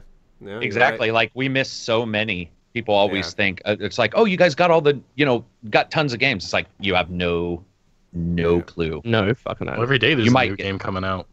400, my friend. 400 plus games if you include indies come out every day. Is that in mobile games as well, or it's just it's. But if you look at AAA gaming, there's usually a couple titles coming out anyway, so it's insane. Yeah, it's fun times. All right. Rainbow Six Siege, an interesting situation has developed there, and a good one at that. It seems Ubisoft's in for the long haul with this game and plans to have at least 100 operators before they move on to another entry of this series. So, instant issue with this statement for me. I'm not against your post-launch support plan, but they release 2 operators like every 3 months. How are they expecting to get to 100? Unless 20 million players, 20 million players, lifetime sales or something like that. Yeah. This is a success. This is a successful title right now, and they're going to keep on going with it until it isn't. I think Maddie's just trying to figure out the math of if you're only doing a couple. Well, yeah, every few months and 100. Their last one, I think, released 3 of them, I believe. Even then, they're at. I think how many? They're at in the 20s. It's not much. It's not much. I might be exaggerating. I don't even know if they've left the teens. I think whoever said that, I think he was just kind of saying that they're going to fully support the game for a long time and that they have no plans to move this franchise yet. They're just concentrating on this game that's in front of them. And it kind of is ridiculous, though, 100. That's... Because I think of Overwatch right away, just because naturally that's how my brain's fucking wired. And I'm thinking, like, if that game had 100 heroes... I mean, then again, you look at Smite, That's a MOBA. I mean, they have so many gods in that game. And League of Legends, I mean, I think that's what they're, I mean, wouldn't you guys agree that they're most likely looking at those kind of games and Oh saying, yeah, of course. you know, let's see if we can do it in a first person shooter, and a good one too. It's not a bad first person shooter nobody's playing. So, I mean, for them, it's perfect. Absolutely. Let me get the actual article up. This is in an interview with brand director Alexandre Remy. We're looking at developing the game with 100 operators. I'll let you do the math and work out how many years that will take. There's no reason for us to stop there. Exactly what he said. That's He oddly actually specific. Yeah, he actually, I forgot that. He actually straight up tackled, I'll let you figure out how long it's going to take based off how long we take to release them. But that's a long lifespan, man. I mean, if the interest is there, I guess it makes sense, but I don't know. That seems a little much. But I guess if you like Rainbow Six Siege, good for you. You got a lot more content to come, but sorry. You're talking 7 more years. Here, that's hold on. This story develops actually.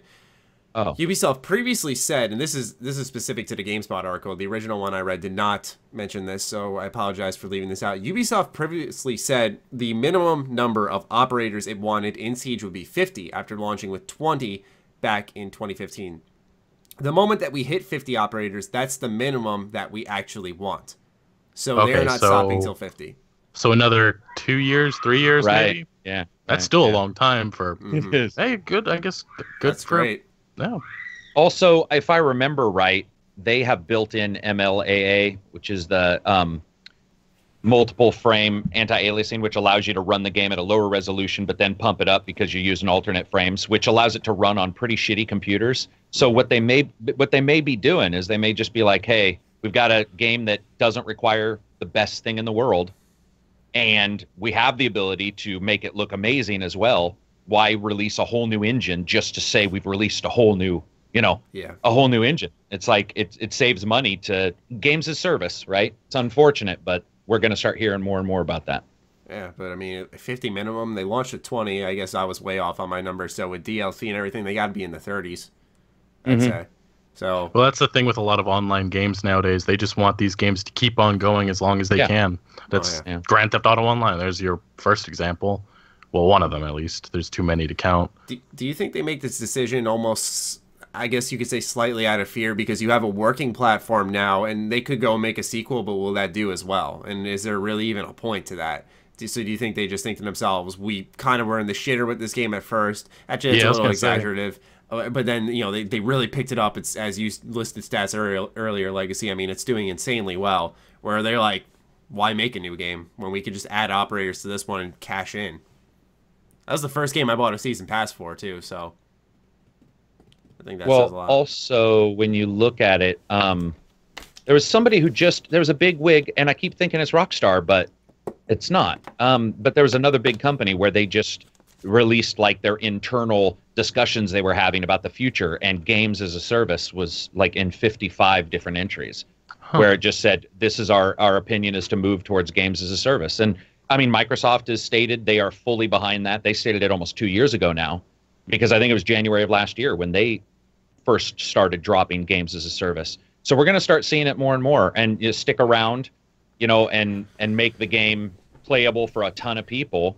Also, I think it's cool. Wait, I mean, let's be honest. What do you mean by games as a service? I'm thinking one thing. Oh, games as a service means exactly what Siege is doing. Instead of doing a sequel, the game as a service continues. Phil Spencer said that. Phil Spencer said that. That explains like Xbox Game Pass and stuff. Like, I love that and so, service, but okay. Oh, so do I. When you look at games as a service, one of the things that does make sense, and I'm going to be honest, I think we all have probably bitched about this, when a game's support does go away and you're still playing it. Like, that sucks when you're playing an online game and you go in and, like, they've moved on to the sequel, Destiny 1 and Destiny 2. Go play Destiny 1 and see who's there. So, like, the idea of something that lasts forever means Maddie and I can review it, and then 2, 3, 4 years later, go back and go, holy shit. Like, it's still being supported. That's cool in a way. Really cool. I see the negatives, but it's also cool. I agree, because that's what I dropped Siege, like I said, around Overwatch, because I think it's a superior game. But if they keep supporting it and they get to 50 operators, I would love to go back to Siege, and I'd be hooked again. I know that, so I'm playing the safe game right now. I'll just wait till they have enough content where it's basically a new game for me. I haven't heard from Lone. Lone, are you said still that. there? Yes, I'm here. Oh. I'm here. Okay. Never mind. So I have a question for you because I know these aren't necessarily your big game, Go but ahead. is there even a slightly more interest for a game as a service where you know it's going to be around a while and that it's been vested and balanced because people have been playing it for this many years for you to jump into something unique versus like the sequel to something? Like, this is number 1. We know number 2 is coming out in 2 years. So when you hear about Siege and they're adding all this stuff, does it ever trigger in you, hey, you know what? Maybe I'll jump in. You know Or what? does it do nothing? Probably not. No, I think it actually does nothing. Look, and this is not discounting how great it must feel that for for people sure. that play the game, you know, and that are being supported. But I think unless it's in it's a rare circumstance, if I haven't played a game like that or like Destiny 1 for a year, I can't see there being much that's going to make me jump back into the game because I'm just disconnected. There are too many other games to play. Like, Right. why jump back into it, you know? So, like, I appreciate that they're doing it for the players and that the players are probably loving the shit out of this, but is it going to make, like, and this is just me personally. Obviously, it might be different for someone else, but for me, I'm not going to jump into it at all. Interesting. Makes sense. All right, then. Let's shift over to our next topic. We're going to be talking about Bethesda for the remainder of this podcast. Number Fun, 1, Bethesda teases a new game announcement coming this year. So in an interview with Tech Syndicate, Pete Hines was talking about paid mods and stuff, and then he asked him about stuff they're doing this year and later on, and Pete goes on to list everything that's coming out this year, and he says, we also have one more game that we have not announced this year. And when he was asked about it, saying, is it a new IP? What is it? You know, Pete obviously kept his mouth shut. Now, I actually accidentally played a part in the development of this because I said, okay, I'm just going to put this video clip on Twitter, give credit to the creator, Yeah. and just, you know, get my audience's opinion on it because that's the type of creator I am. I like to hear what everyone else is saying too. And so I put it out there, and out of all people, Pete Hines responds to it.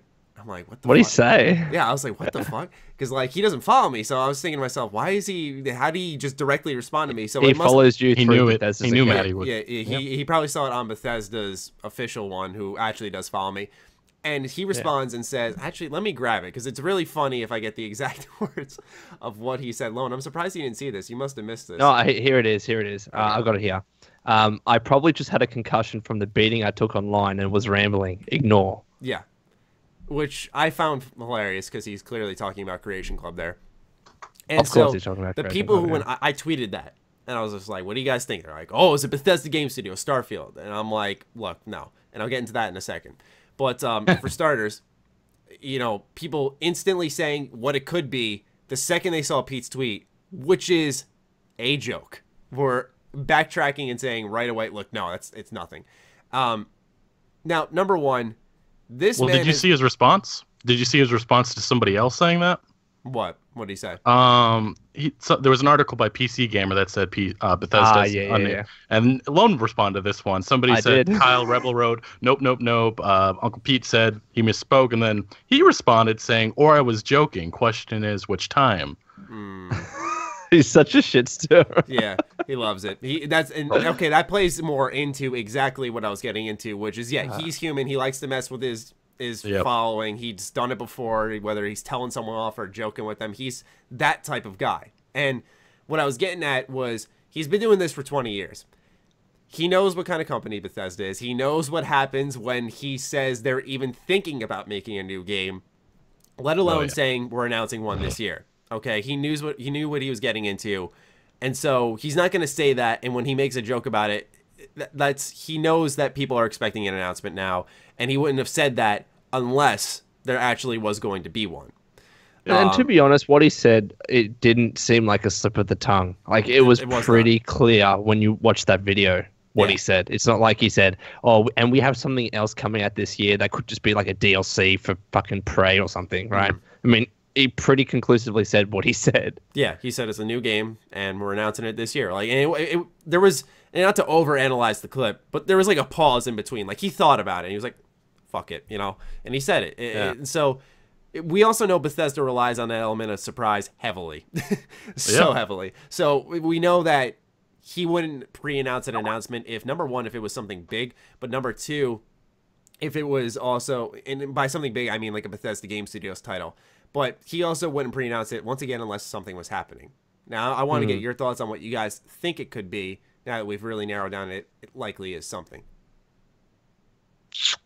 It's okay. What were those stories going around the other day about Fallout 4 coming to the Switch? Is that a possibility that it could be that? Could be that. Because like, here's the thing: if it's something big, then why the hell would you not announce it at E3 when you had such a average showing there? I mean, that's crazy to me. And look, and I'm saying that's why I don't think it is anything big or like a new IP, because if there was, that would have been the place to announce it, because Bethesda needed that content to show. So I don't think it's anything massive. I don't think it's Starfield. I think it's something small, like a Fallout 4 coming to the Switch, which isn't small, but it's not new. Yeah, see, I made a video about this. It's dropping tomorrow. We're recording this on Friday, so by the time it's on YouTube, you've probably already seen it. But what I said was that, I think people are just struggling to accept that Bethesda's E3 2017 conference was as bad as it was. So there were so many videos of people like, is it Starfield? Articles, is it Starfield? And I'm like, look, we got to look at this. Once again, gaming is a business, as much as we don't want to admit it. If it is Bethesda Game Studios, there's so much money to be made. And not only that, but it comes into retailers, okay? They need to know about a game coming out that year. Not 2 months in advance, 2 months in advance. Like, they need to know well in advance to stock the store, to prepare shipments, as well as promote the game itself. Make it a part of deals. We've seen, for example, GameStop have their own form of a limited edition compared to a Best Buy, Walmart, whatever. These things are important, and mind you, those other limited editions are separate on those other retailers. So there's so much that goes into the retail aspect that Bethesda could not announce a game. Let's say it's even tomorrow. They could not announce this game tomorrow, and it would be Bethesda Game Studios title, and it's coming out in end of October. That would be silly of them, because they know there's so much money to be made. And feel free to correct me on the retailer aspect, but I believe I'm right on that, where they just simply could not do it without this preparation. They'd have to let them know. And I know some people back it up with saying, like Todd Howard's come out and said, like, I just want to shrink down that moment between announcement and release as much as possible. And I get that, but I think that's Todd, the developer. Then there is the publishing side of things, which is like, okay, that's great. Here's what we need to do to sell the most and make the most. Well, especially if this is a new IP. I mean, if this is a new IP, I don't think Bethesda would. It has to be something small. I mean, it can't be anything huge. It wouldn't. I'd be shocked if it was Starfield. And I know I've seen a lot of videos, a lot of articles saying this is Starfield, here it comes, and I'm like, I don't think so. I mean, even though there's that weird E3 situation, which I still don't understand why all those stars were there as some. It doesn't make any sense, and there's some insiders that said Starfield was supposed to be there, so I have no idea. That goes back to the same thing with Red Dead at E3 2016, where there was all those rumors that it was supposed to be there too. I don't know what exactly happens right behind the scenes necessarily, but I don't know if Starfield was intended to come this year. It certainly was awkward that E3 had all those stars and nothing came of it, and it being announced right now would be a little weird. I don't know. It just doesn't make much sense to me. I think it's a mobile game, something real small, if anything. Yeah. Carrick, what do you think it is? Oh, sorry. Cut you off, Lone. No, go ahead, Carrick. Yeah. No, go ahead, Lone. What were you saying? Because I was going to say that, before, when those Starfield rumors were coming out, like I so wanted to make a video and said that, like, this is not going to be revealed at E3. It's too fucking soon, guys. It's way too soon. But this is the problem where, there's one trademark registered, and then everyone speculates and everyone gets excited. This is a different situation, though, when Pete Hines has actually said something that's fueled the fire. But again, like, just think it through. Why would they do this over an interview with someone, like, not like the biggest YouTuber in the world, as opposed to do this at E3? It does not make sense for this to be Starfield. And as Maddie was saying before, I wanted to touch on it. Like, Bethesda had to tell so many retailers about Fallout 4. It was amazing that thing was kept under wraps for so long because of the amount of people that have to know about it. So when the game is announced, like, you'll have EB Games in Australia, GameStop in America, EB Games in Canada, everyone, bam, Fallout 4 ready to pre-order. Here's the disc, here's the box art, all that kind of stuff. that's just it's not going to happen for Starfield. From a tweet, it's just not possible. Mm-hmm. It's not. No, yeah, I disagree with Lone on the E3 aspect because I thought there was substantial evidence. I see where he was coming from, but there was also some insiders saying stuff. Not that that whole 4chan situation. Tidix, you mean? You mean like Fallout and Elder Scrolls are going to be in the same universe? No, not that one. Yeah, not that one. Okay. All right. Well, no, that's why I said not even go on. talk about that. But I'm talking about the Tidix. Tidix said it was supposed to be there, but then again, Tidix has been wrong in the past. So I don't know. He might have been right in planes change. Though that's exactly the that's point. He said Red Dead was supposed to be at the PlayStation meeting last year, which obviously it wasn't. So I'm always confused because as far as I understand, things change in the moment. So that's why I always say if I end up covering rumors like those, I clarify whether it's the title, description, and I always say in the video, I'm just like, take it with a grain of salt. Don't overhype it for yourself, man, because you'll just lead to disappointment. If it's real, then you'll just be all the more excited, which is what you want. Look what happened with the Game of Thrones thing. Like everyone was like, "There's no how can this be a mistake?" It says Bethesda Game of Thrones on Target's website, and then you find out that there's also another listing for Rockstar Game of Thrones. Sometimes it can just be a mistake. Well, the hoaxes are just crazy nowadays. Yeah, I mean that's a wild one. That one surprised me.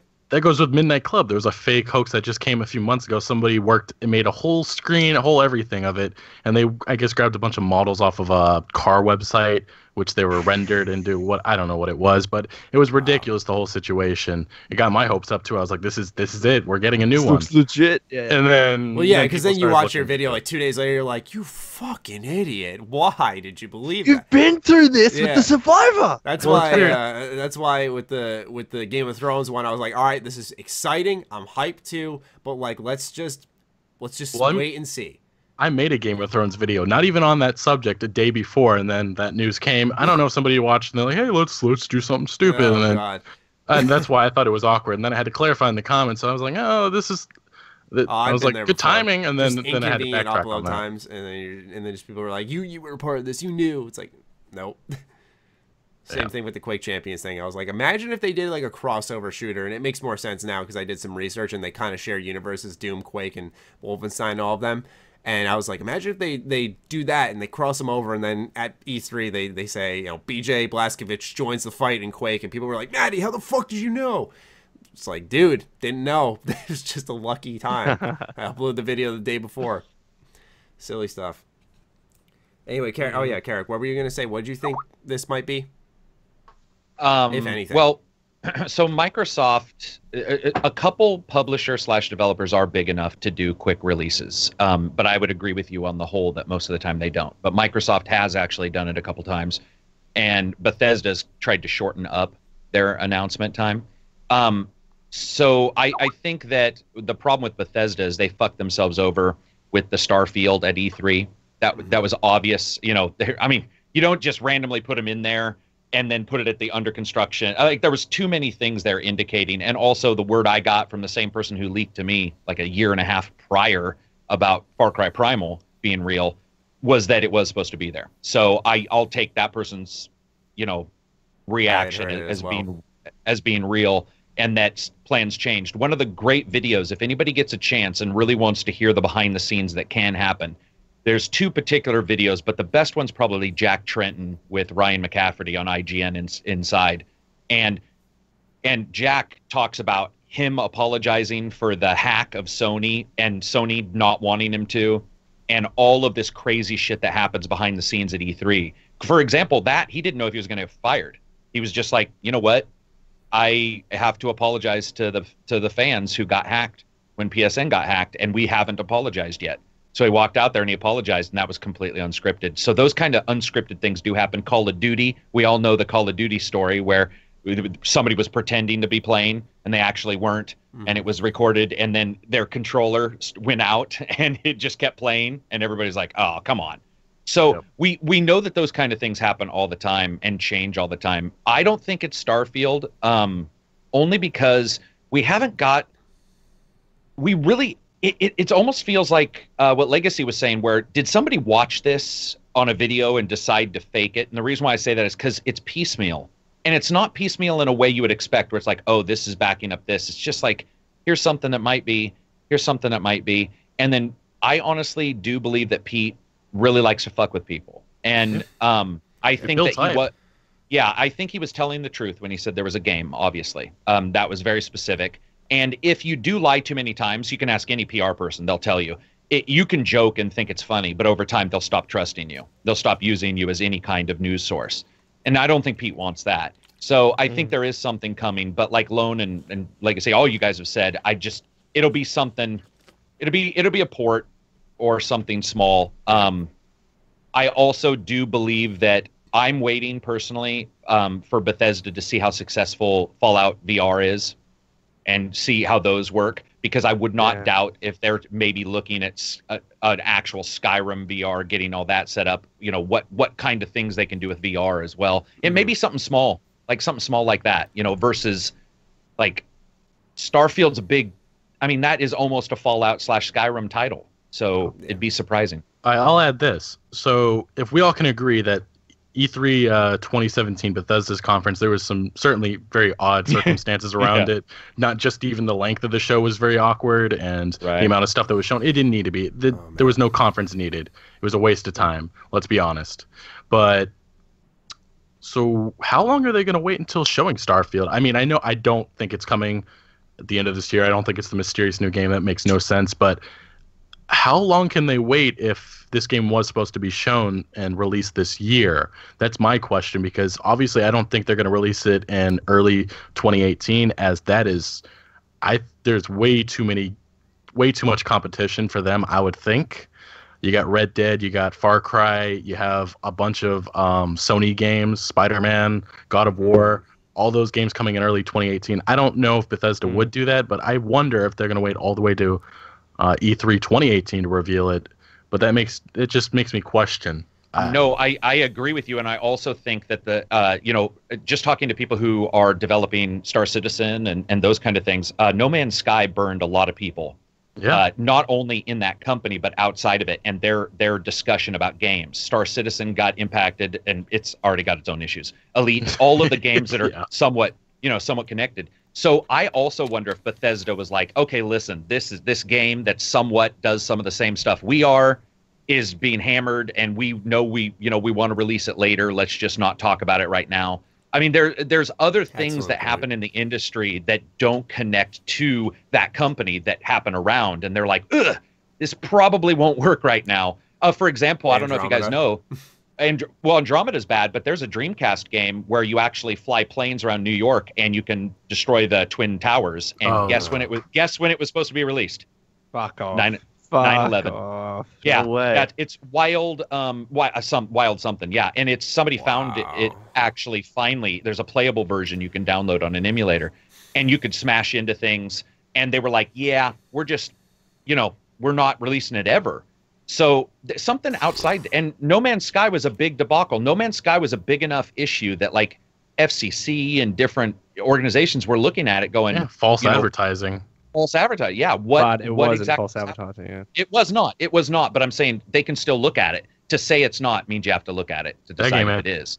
So I haven't touched it since last year. I wanted to touch it because I heard there was some good updates, but there are. I know we're getting sidetracked, but No Man's Sky was just a game that was supposed to be something much bigger than I think everybody expected.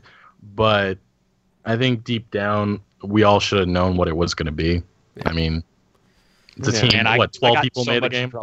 Yeah, man, I remember people were so mad at me because I was like, guys, they're not showing anything. And that was a week before the release. People were like, oh, they just said it's all hidden. And then people were still trying to tell me a week later, oh, there's sandworms. You just haven't got to the right place. And I'm like, man, you guys are like girlfriends who get beat. And you're like, he hits me because he loves me. I'm just saying now that is one of the most disappointing endings to a game ever. Biggest cop out. I'm not even going to say it. You guys, if you want to play No Man's Sky for the $5, it'll be offered in a few months, years.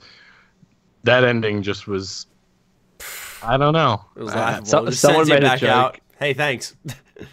Someone made a joke about how when you finally reach the center of the universe, it's just Peter Molyneux talking about Goddess or his next game. I remember that specific tweet. That was amazing. I remember looking at it. I was like, wow, I was like, okay, here we go. There's got to be a payoff here. There's going to be some type of giant planet, bunch of life and all kinds. I was like, oh, No. KOTOR. I thought that would be like a You- social I mean, space somewhere where else. you'd meet other players or something. I was so convinced. I was like, yeah, that's got to be it. Like, that'd be so worth it in the end. And nothing. Just kicks Do you you out know what on, also like, had your a bad, Shogi. like talking about bad endings? I know we're deviating, but Shadow of Mordor had a shit ending. Oh, The yeah. final battle with Sauron. I love oh that my game. god, it was a quick. I Yep, love the game, You're right. You're right. but the quick time battle with this whole game was So building up bad. to. I was pissed. I was legitimately fuming, thinking this is what we've been building up. I built up this entire orc army, and then it turned out to be like 5 big orcs that followed me to the castle, and then I do a quick time event with Sauron. It was amazing. Dude, it was a Mass Effect 3. You're carrying over your save file. You're making all these big choices. People are dying, and then you get to the end, and it's red, green, blue. Yeah, we will not do color choices, is what they said, and Yeah, they did, they did. color Color choices. choices. That's the greatest part. Yeah. I like the idea of Peter being at the end of every game from now on, though. Just, just I would hire Peter. I would give him cash and be like, Peter, just record you like the ending of Matrix when you talk to the architect, and everybody's like, what the fuck just happened to this movie? It went from awesome to shitty. Same thing should happen in every ending. Should just be Peter talking about that fucking game. Just record it. Because goddamn, man, Or just that was a have Peter- great tweet. Peter try and rationalize every single bad ending in video games. Well, it is innovative and in its philosophy. Like, come on, Peter. It's use Get of into it. negative space. Yeah. But going back to the whole like E3 thing, I did want to say that look, this E3 it was a pretty loaded E3. I'd say. Like I know some people might disagree, but I'd say that there was something for everyone there. There was Origins was there, Odyssey was there, a ton of games like Beyond really Good and big Evil, hitters. too. Yeah, and then you look at later this year as to how many games that are coming out. Even Bethesda, I think, is struggling. They have Wolfenstein coming out on the same day as Super Mario Odyssey and Assassin's Creed Origins. Then you have Evil Within coming out I think it's mid-October. Yeah, I think Is it's my 2 weeks understanding. beforehand. I'm sure that could turn into a whole conversation. I'm certainly worried about Bethesda this year. Yeah. I don't think those titles are going to do all that great, even if they're That's another reason why critically, it's not Starfield. yeah. Yeah. You would kill any sales for those that were remaining. But that's what I mean. Like they had like I know that they didn't reveal a lot, right? But given how busy that period is, and they have like 2 games coming out in the same month, Bethesda had to, I think, change their focus to working on those games because otherwise, everyone's asking about Starfield. No one gives a shit about Wolfenstein. Yeah. I in return to Legacy's question earlier about when they talk about Starfield, I wonder if Bethesda is trying to give themselves, and Bethesda Game Studios rather, are trying to give themselves the luxury of time. Because I would love to see a polished game from them for once. That'd be nice. Because I think it spoke volumes when they just dropped Fallout 4. I mean, there was such a huge player base there. And I'm not defending them when I say this, but I really think they got through to them. And they've commented on it in interviews on, we fucked up here, we fucked up there with Fallout 4. It's really anytime it's come up in a conversation, when it's coming from Bethesda Game Studios' mouth, it hasn't seemed that positive. They'll say, like, yeah, we did some things right. But if you're really confident in your product, I don't think you're saying, like, oh, we did some things right. You're not trying to give yourself the benefit of the doubt. So what I'm saying here is that I think they want to give themselves the luxury of time as much as possible. So it wouldn't surprise me if, like, next year we saw, like, another studio take one of Bethesda Game Studios' IPs, like a Fallout game or something. Like, maybe Elder Incoming Scrolls. Fallout MMO. Yeah, maybe. I don't know. And release that before Bethesda Game Studios' next title. I don't know if it'll be 2018, 19, whatever. I think that would make a lot of sense just because I wouldn't say you're giving fans what they want. We want to see Bethesda Game Studios improve more than anything. But it's because of the IPs they have. It would be interesting to see another pair of hands on whatever IP from Bethesda Game Studios to give them time to work on this new IP to really make sure everything's set in stone. I think they did that with Fallout 4 because they did take a lot of time with it. Just a lot of the execution, it didn't turn out that well. Well, I think we can all agree that it's going to be one of their subsidiaries. It won't be anybody outside, which, Obsidian, where you at? No, I've talked about this. I wish. mean, like the next game that uses, the Fallout or the Elder Scrolls IP that isn't BGS is probably going to be, it's going to be BGS Montreal or one of their new studios. Absolutely. That's actually under the family because obviously that's, they've got these studios there. That's it's going to cost them more money to get someone like Obsidian to do their game. Why not use the talent that they already have? I think it'll be and that they're ZeniMax. paying?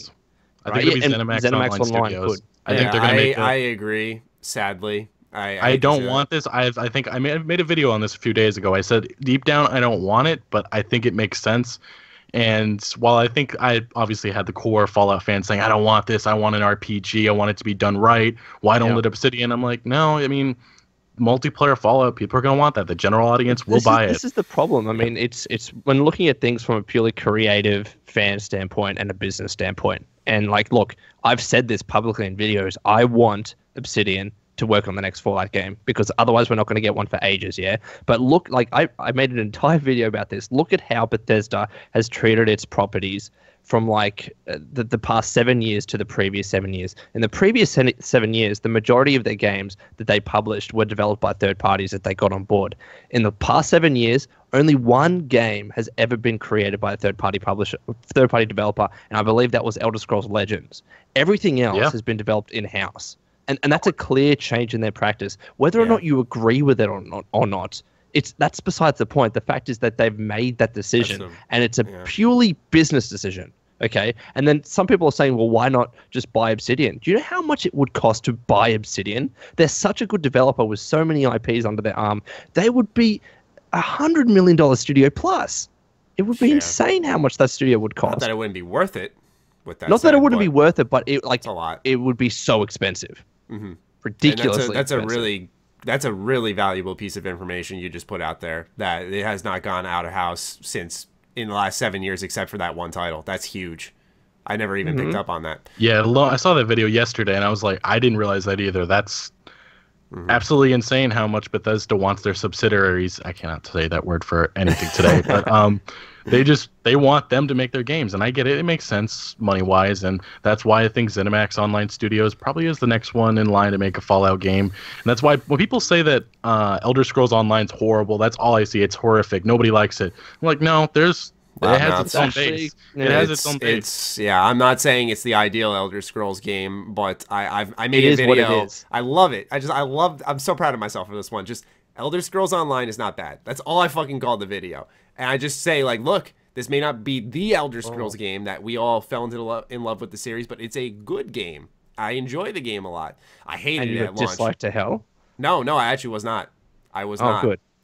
Because people, that's the thing, that's why I said loudmouths when Legacy said that, because yes, there is a very vocal part of the fan base that's like, fuck this, fuck everything about it, and I can see why. I understand why, totally.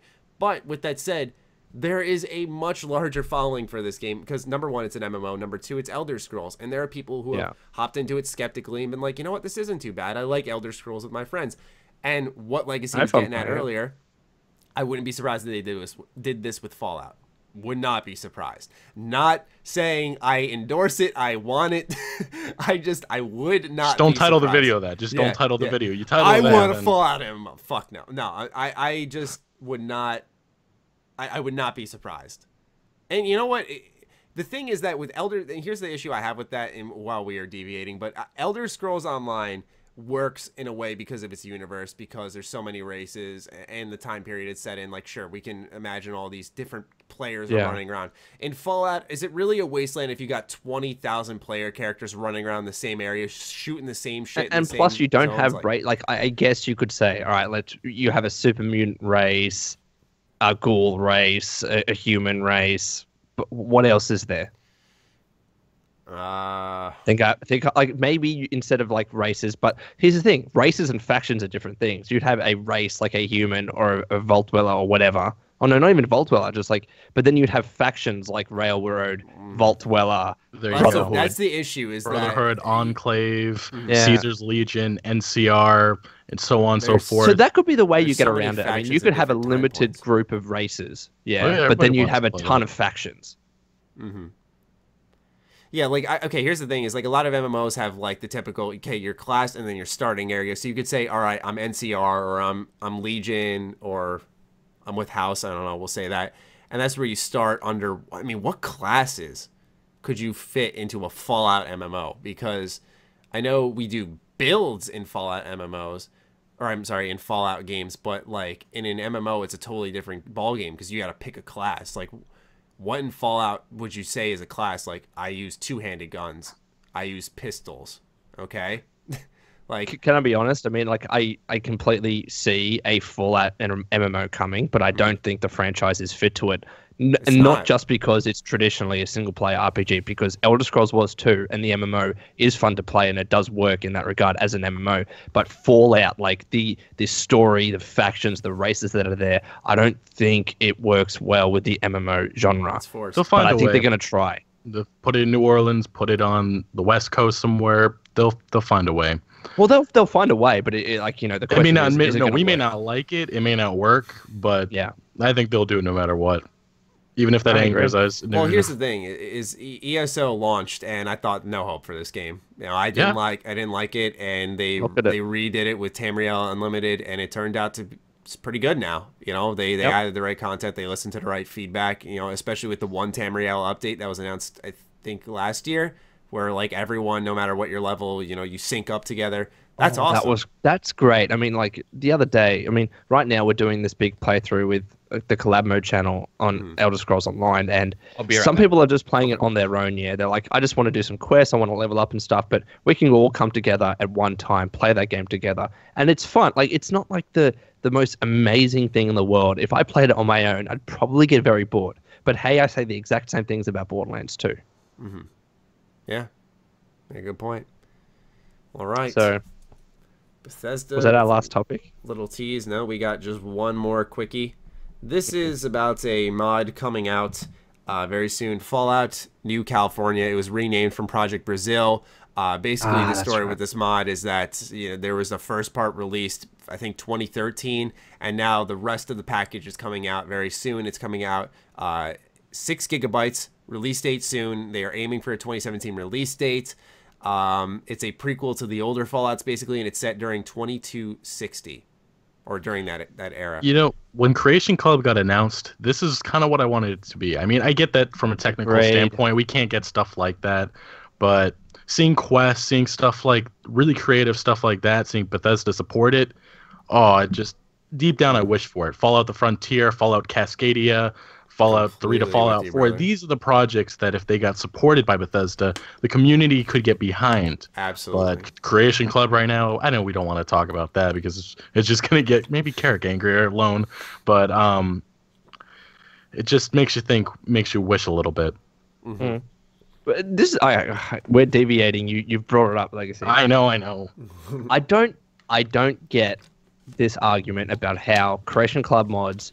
It's not possible for there to be quest mods because the actual file size is limited to 4,000 records.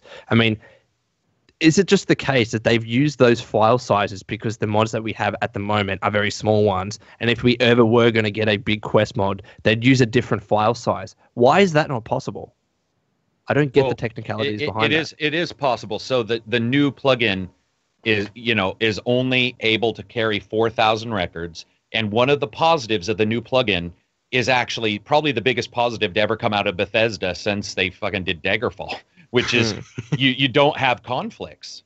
So you can't with these kind of new plugins, they can't conflict with each other like anything, ESM, all that kind of stuff that I used to make mods for. Okay. Like those conflict. But So this is what I mean. I mean, like they're what I'm using... saying is it probably can. I think they're just testing it. I mean, that's the honest Well, truth. I of think course they're they just can. I testing mean, like, how else do we fucking get DLC? We get DLC using, like, big DLC using different file sizes. Oh, sorry, different file formats. Why is that not possible for, like, a quest mod? It doesn't make sense to me. You know what I mean? Like, say if on the Creation Club, they're going to say, we're going to do a big quest mod that's going to be DLC-like. The fact that they can do DLC means that they can do those mods and use a different file format. That's what I don't understand. But the pricing Well- worries me too about that, though. Of Sorry course for the price interrupting you, worries me. Carrick. No, yeah, I mean, yeah. look at that. What was it? The Hellfire Armor's 500. $5. That's $5. And you Yeah. compare that if they ever do a quest mod or actual DLC that we want, that's going to be pricey. But that's why I was getting upset about the system, because I said, look, this is what we've been paying for DLC, and now like a quarter of the price of Nuka World is one piece of Hellfire fire armor, whatever it's called. Sorry, I'm babbling. But what I don't like, I can still see them doing a DLC sized, and if they were going to set that more expensive than Far Harbor, people are going to get even more upset. But what I'm saying is, it should be possible. I can't see the technicalities why that they can't release a DLC like thing on the Creation Club. It doesn't make sense to me. Well, if something is lacking in conflict, so you can't conflict with this new plugin, we don't know what's going on in the engine. It could be a situation where when you use those plugins, you are actually requiring more CPU or GPU resources that we're not aware of, something like that. I don't necessarily believe that. I'm just saying this is, and so what may also be happening is Bethesda is known, we talked about this earlier, we want Bethesda to have more time to make their games because they're buggy all the time. They may just, they might be learning, and they might just be like, hey, let's start small. The problem is they started too small, I think, for most people. They basically, what they did is they released the Creation Club without any creation in it. You got a club, but I made an ACG club for Xbox, and I've got cooler stuff. So that, to me, indicates that there's a problem. There's how a great real would it issue have there. been if we and going back to the Project Brazil mod, like what's it called again? And now, Maddie, Fallout New Fallout California. Yeah. Fallout New Fallout California. New California. Imagine if that was released as part of the Creation Club day one, and that was $25. Exactly. I would be like, holy shit, let's or those do it. mods, those big mods. What's the cat one? Cat people one. It's called like Elsarin or something like that. It was released a couple years. Thank you. I was close. No, I wasn't at all. But there's that. There's what's the one made by the one kid who now works with Bethesda, Falscar? No, so there's two. There's Falscar, which is made by the kid, and then there's another one that was like just the Khajiit or whatever, and and one of their it was like Moon something. I would love to have seen exactly what Lone's saying. Like, boom, this releases Creation Club, 3 big, huge mods with improvements. You know, like bug fixes, you know, the person going in there and making sure that, you know, if there's any issues with textures on the stuff that they've created, which happens a lot of times, has been improved. But they didn't. They started with copies of what's already there. And I'll say that, also stuff like 3 big quest mods that we wouldn't have gotten otherwise unless this system was in place. So that's actually offering value. Like, I don't know whether the guys behind Fallout New California are asking for money on Patreon, which they absolutely deserve it, or they're like getting people to donate or whatever it is. I think that's what they wanted, just some donations, but it's free. Okay. It's free. Yeah. So it's free, right? But they're still getting donations to try and support it, What if their mod was going to be like, because I could imagine situations where this would be the case. If their mod wasn't possible to develop unless they got the money to do so, then we have a mod like that released on Creation Club that the only way that exists is because that system is there. That is better, in my opinion. I'm not saying it's perfect, but that's the only thing that I'd buy on Creation Club. You know, what you're saying is obvious. You know, you'd think that Bethesda understands this is what we want, but, you know, you'd think that everybody thinks this is the obvious answer, but for some reason, it hasn't dawned on Bethesda for some reason. We got this lackluster launch, and it looks like the leaked next ones are going to be a bunch of Doom stuff. It's like, this isn't what we want. Oh, leaked? I didn't even see that. What was it? You said Doom? Yeah, they went into the files. I think there's some Doom armor and stuff coming next, and weapons, and some other smaller things. It's nothing. It's pretty much what we got right now. It's just like, oh, yeah. They have not officially commented on Creation Club at all? I don't think they have, unless through Pete Hines did the thing yesterday or whatever. Well, Pete Hines, I went through I've checked what he said. He's had to defend why, is it paid mods, is it DLC? Exactly. And it's pretty much, as far as I can understand, it's mini DLC, but it's not DLC and it's not paid mod. This is the thing. I mean, he literally answered it by saying it wasn't what his answer was. And this is why I think the whole is it paid mods, is it DLC discussion is fucking just getting away from the main point. Just look at it as a system. You're spending money to get certain items. Is it worthwhile? I don't think it is. That is the fucking conversation. Let's ask, what would make it worthwhile? Would you spend $20 on a big quest mod that you would never have gotten otherwise? I would, and I think a lot of other people would. Yeah. Who cares about this whole paid mod versus what they're Creation doing Club by quoting him there is highlighting what it's like to do PR for really bad ideas. I think I said that last week, or I think another YouTuber said it, and I thought it was really smart of them. But yeah, this is what happens. I'm not saying Pete didn't play a part in making this idea, but this is what happens when you have to be the mouthpiece for a really fucking broken and bad idea. You can't. There's no explanation for it, what it is. They don't know what it is. I think the good news is that the uproar that we have right now, I think it has to speak to Bethesda, but honestly, I don't know what type of dollar bills are coming in for them and if they're enjoying it.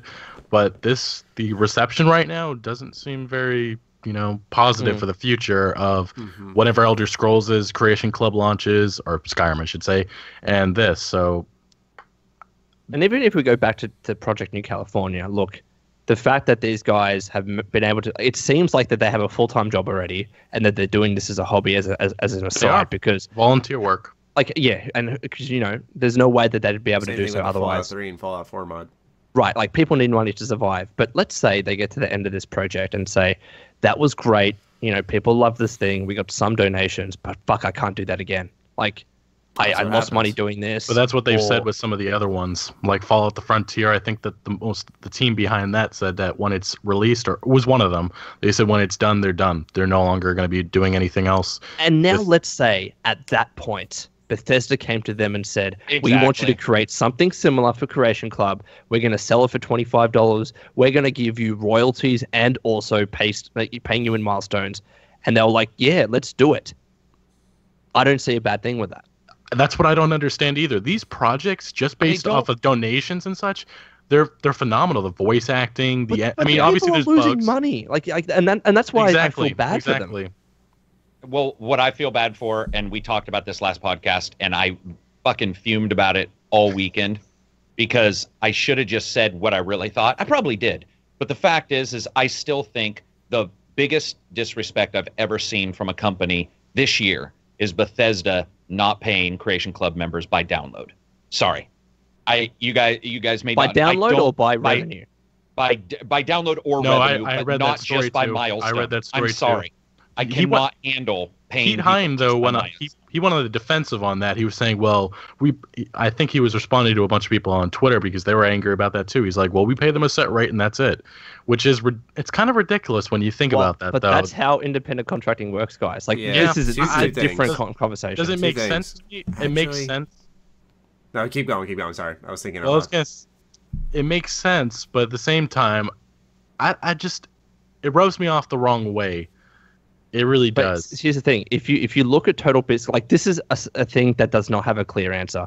If you look at Total Biscuit's tweet on this, he says like this is how and this is absolutely how independent contracting works in the games industry, and also what it means is because the mod creators or the Creation Club creators aren't dependent upon their mod selling a certain amount of revenue and downloads to be able to give them a profit. It gives them safety that they're going to get paid anyways, no matter how well their mod does or not. Yeah, but obviously the argument, I think adding milestones would be something that would be a little. I get that these people need to get paid no matter what, and I'm perfectly fine for that. That's fine. But anything more, maybe some huge milestones, if they met that, then yeah. But this is the thing though, right? And like.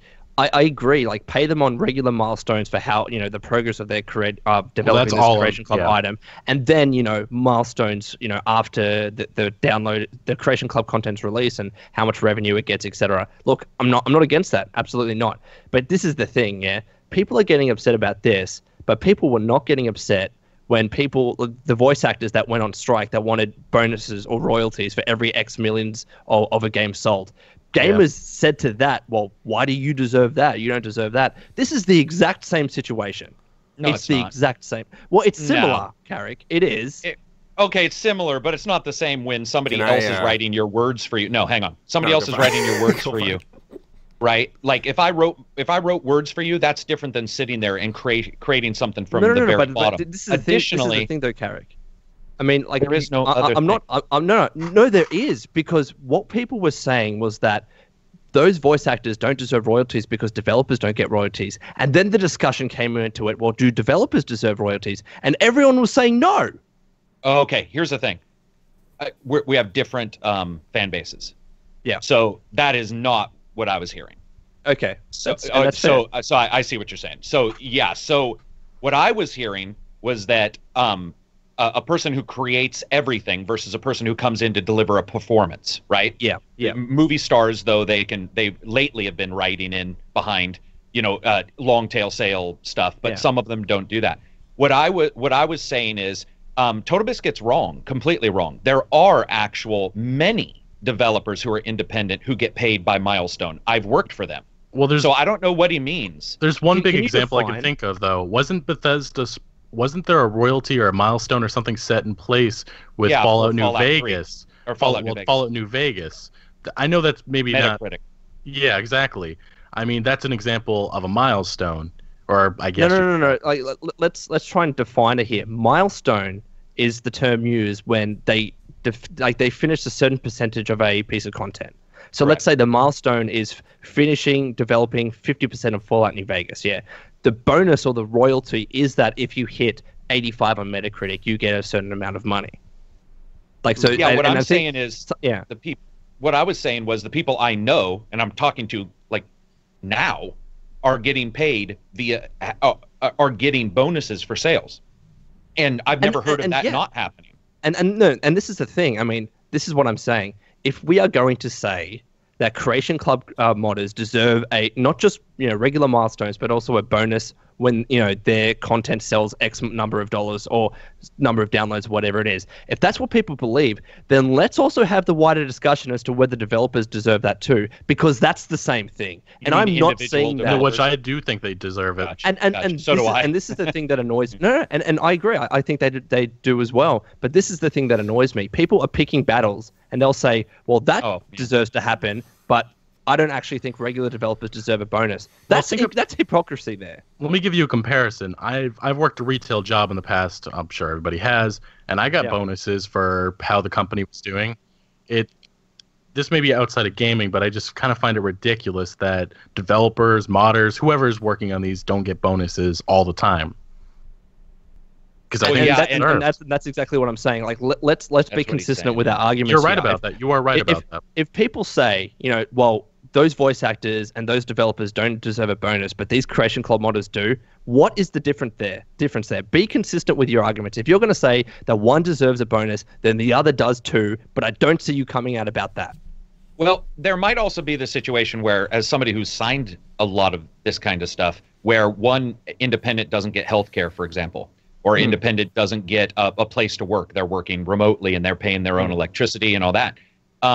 You may have a situation where people look at the independent and say, okay, we got to throw them a bone. What kind of bone do we throw them versus somebody who is in an office and has these particular perks that a person who's not? Now, remember, a lot of people like to work from home, so I'm not that's a completely separate discussion. But so what I always forget is we have so different fan or like subscribers, fans, whatever, people who watch and people who that we hear from. Because I hear from a technical side of one thing of like the voice actors who, I love voice, but even when that was announced, like, we want this, I was like, well, wait, I mean, I get your performance matters. It does. But let's say graphics just didn't appear in your game. It's a lot different than voice just not appearing in your game. So, and that's the thing, Carrick. Put in and what should you get paid are it's a pretty wide discussion. That's the discussion I was seeing and that I was surprised at because, when the voice actor said, we believe that we should get paid on how many extra million a game sells, right? And people were saying, no, you don't, because developers don't get that. And the voice actors were saying, well, why isn't that what you guys want as well? Like, we're saying not just us, but developers deserve that, but we just have to argue for voice actors because that's our union. So why is the argument that developers don't deserve that, so you don't deserve it, instead of actually you deserve it and so do developers, so let's argue for them too? I wasn't seeing that. But yet with Creation Club, people are saying the exact same thing. Allow me to, it's crazy to me. Interject they may also just know about Creation Club. They may not know about the other stuff you're talking about. That's true. I mean, that's true. Sometimes they may just not have the knowledge of it. Okay. Yeah, sorry, that makes Maddie, sense. go on. No, let me that just was fun. toss That was something fun, in there. When people started discussing, Bethesda maybe taking 100% of profits from Creation Club, I thought of Chris Avallone right away. I was like, let me message him because he does, independent work. Yeah. He does not work for one specific studio. Just they hire him. He writes for their games. So I will read verbatim the messages sent between him and I 5 days ago. Said, hey, Chris, sorry to randomly message you, but I have a quick question about independent contracting in the games industry that I feel only you could answer for me. I'd love to quickly chat about it if you have some free time. He said, sure, Maddie, how can I help? I said, thanks. Feel free to tell me if this is a question that you can't answer. Considering you do some freelance work, I thought you would be best to answer this. When it comes to independent contracting in the games industry, is payment based off hitting milestones or how many sales the title has? And does it differ based off what kind of work you do in the game, such as writing, program, art, etc.? He said it can be both, but at the very least and most often, it's just milestones. Royalties are rare in the game industry and often not a lot of money. It does depend on the discipline. Usually artists and programmers make the most. Designers, QA, production make lower amounts. Said, interesting, thanks. Just trying to understand the process a bit with more rumors about the Bethesda's Creation Club circling. Seems like a lot of things are happening, and I wanted to ask someone who has experience with freelance work. He said, there are some projects that allow writers rates by the hour or word by word. Word is the worst way to pay a writer, in my opinion. It just encourages people to write more, which in games isn't the best thing.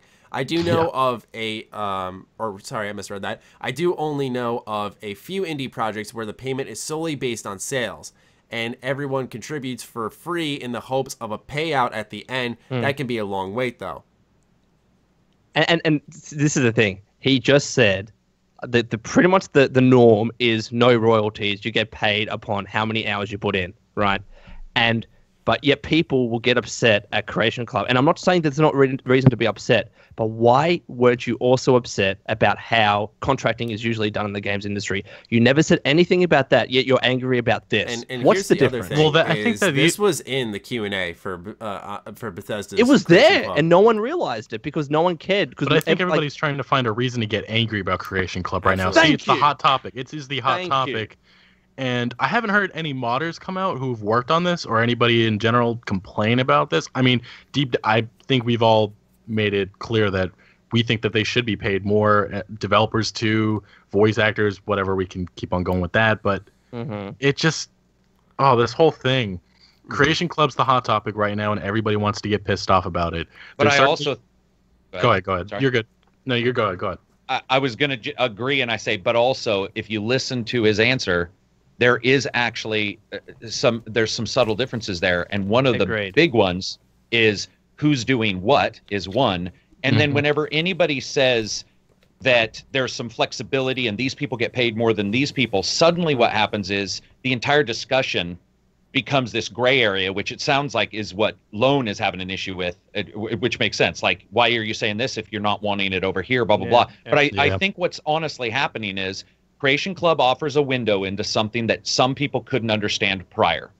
And now that they're starting to pick up on it, that is all they have, because they're looking at Creation Club because it's being announced, and they see what they feel is a disparity between not only Creation Club itself and what's getting paid, but I'm going to be honest, the quality. The quality is higher from modders than it is from Bethesda's own stuff. We've talked about this for years. Better textures, better whatever, for all of your games. So I think people are getting in, and they're just they are outraged. It's an outraged nation. Well, I think we can all agree that they also see it. I think we all can agree that if Creation Club had launched better, maybe there's quests, maybe there's other stuff that people actually want to buy and enjoy. This isn't a topic. This doesn't come up. I don't think it does.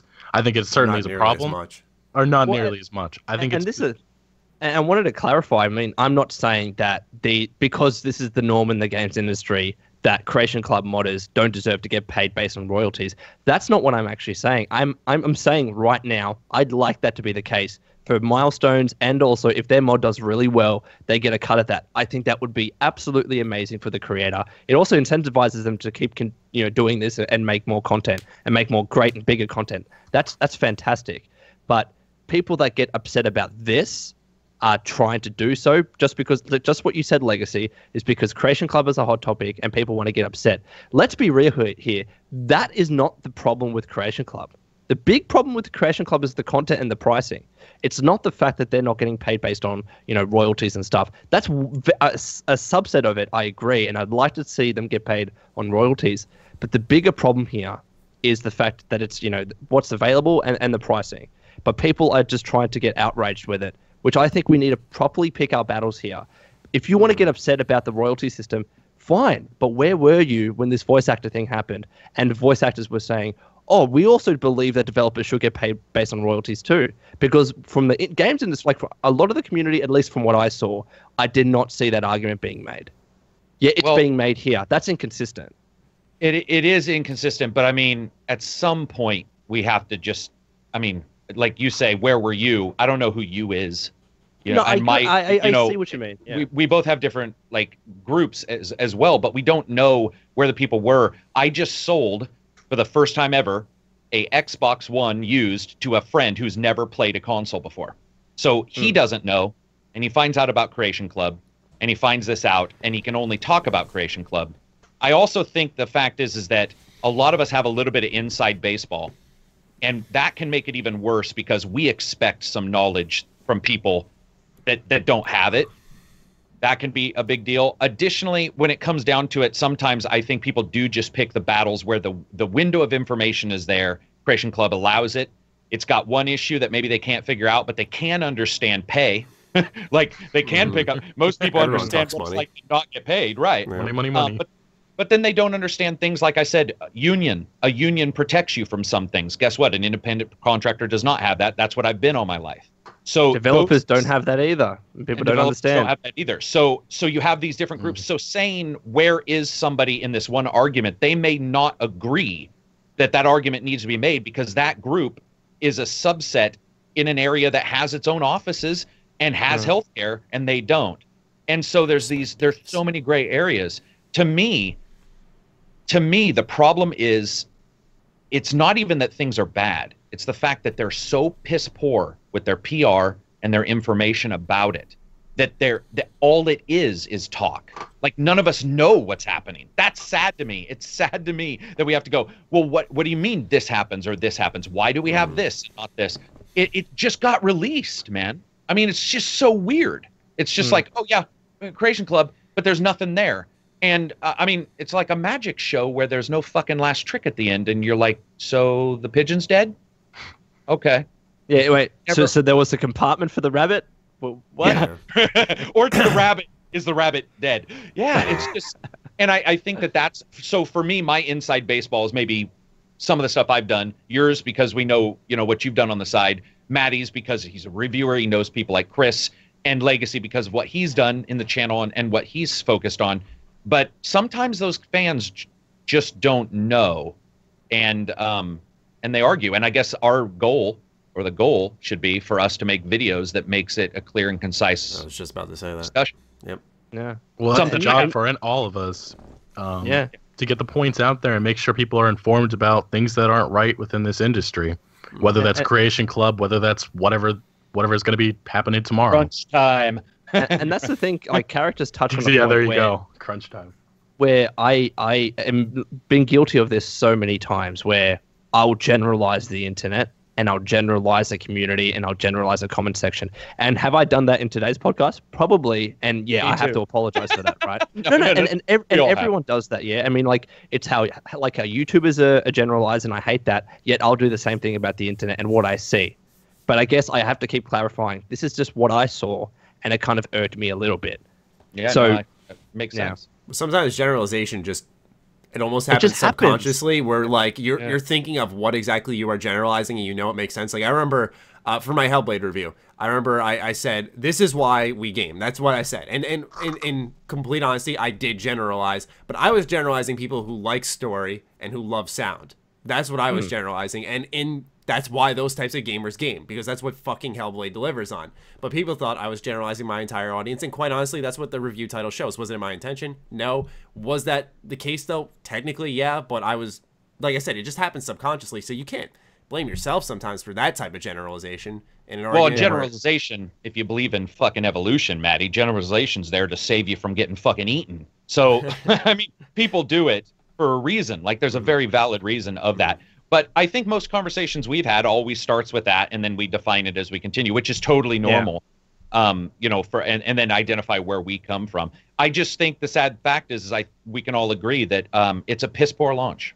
How about No, that? I can't disagree with you. And stuff Derek. like Fallout New California just kind of makes you wish if Bethesda could support stuff like this. Exactly. Yeah. Exactly. That's the. See, I'm gonna roll right back into it. That's That's exactly You the could just go problem. in is circles you all see day. something else. I think best we leave it at that. But Yeah. Fallout, Yeah.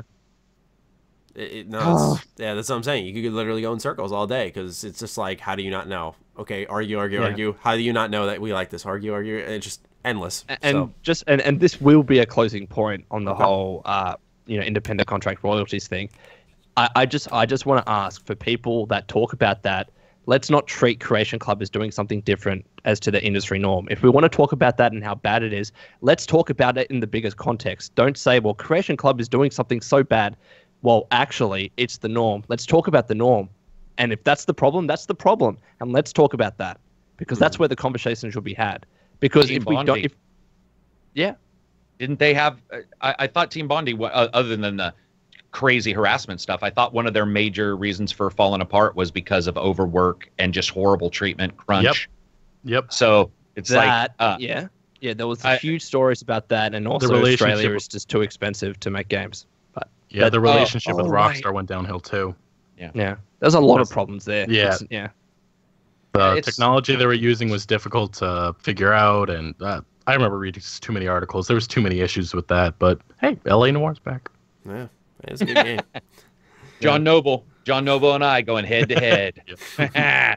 Yeah, it's interesting stuff. It's sad. I mean, I wish everybody got exactly what they should, but I guess that's not the real world. Yeah, Yeah. right. All right, that's our last. That was bit of heated. news. That was passionate, guys. That all Yeah, that was. was a blast. That was a blast. Fucking good one. Hope nobody took anything I said seriously, by the way. Except I think I said somebody should fuck off, and I meant it. I can't remember. Shoot.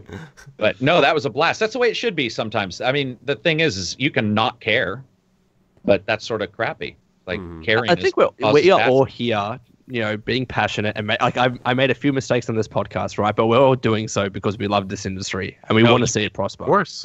That's where it all comes Well, from, That goes with all the topics we discussed, whether that's Bethesda, whether that's Ubisoft, whether that's whoever, Rockstar.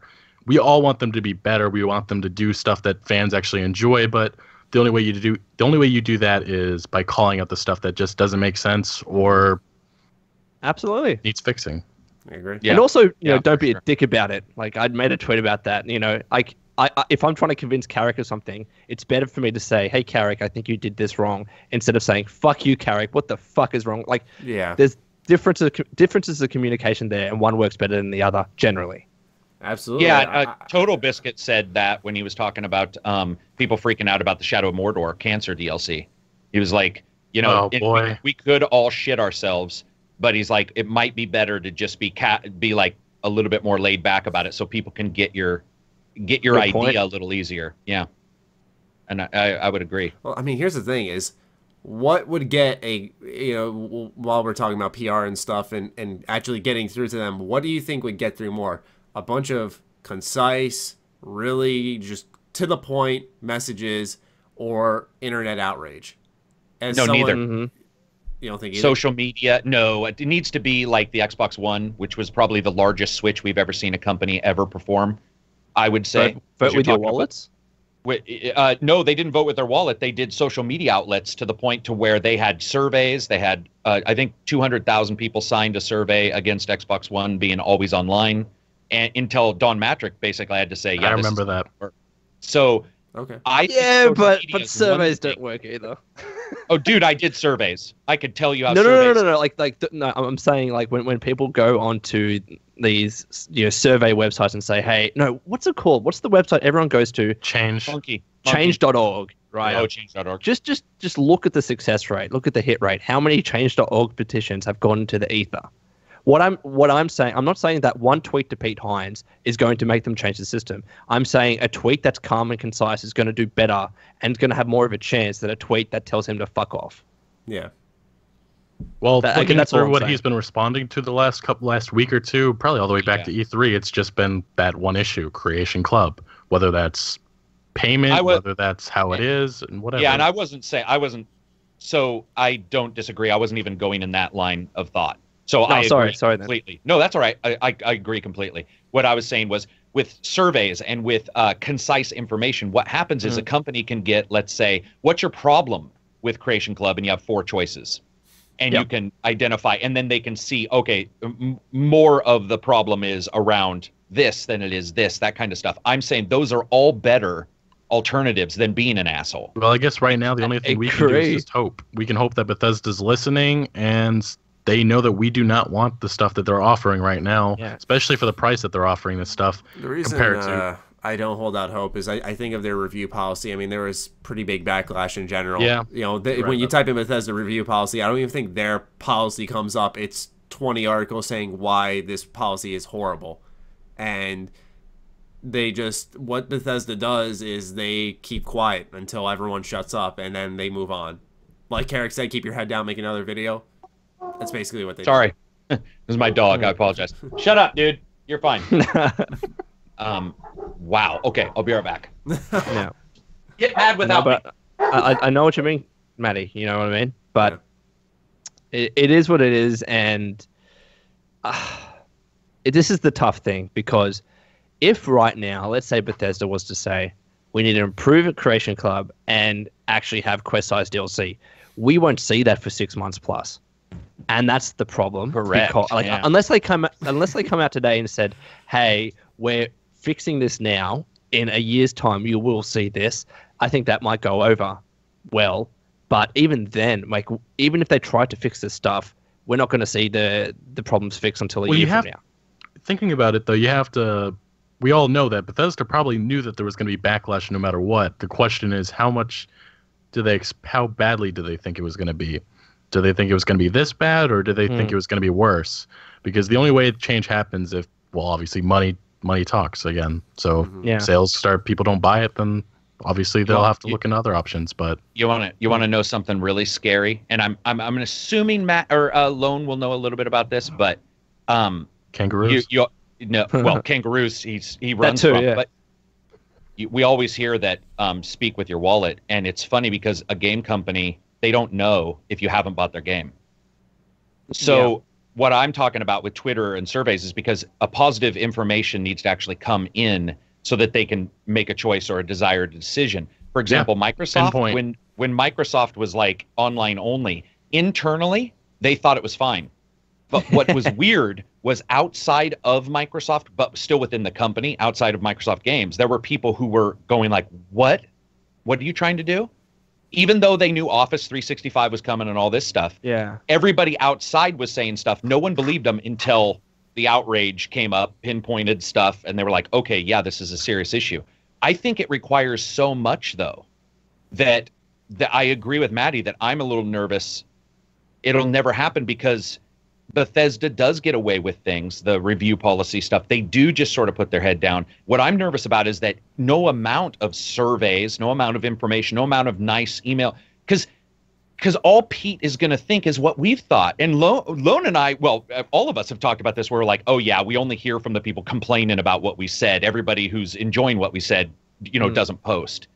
So it's like, what is Pete sitting there going, everybody who responds to me and has a problem with this is just one small subset, and everybody else likes it because they're silent. Do you know what? That's the problem, Carrick, because we are a small subset. People that make videos on the internet and journalists and gaming news outlets and all that, we're actually the minority here. In terms of the wider games industry and casual consumers, I mean, they're the ones that really have the sway, but you'll never hear from them. They're the ones buying Assassin's Creed. I think to bring one of Carrick's points to light, and maybe a good wrapping up point would be, I remember I was at a event for Bethesda. I will not specify which or when, and I was discussing their review policy with them, and the person who a person who worked at Bethesda's response was, I have no idea what the fuck's going on with that.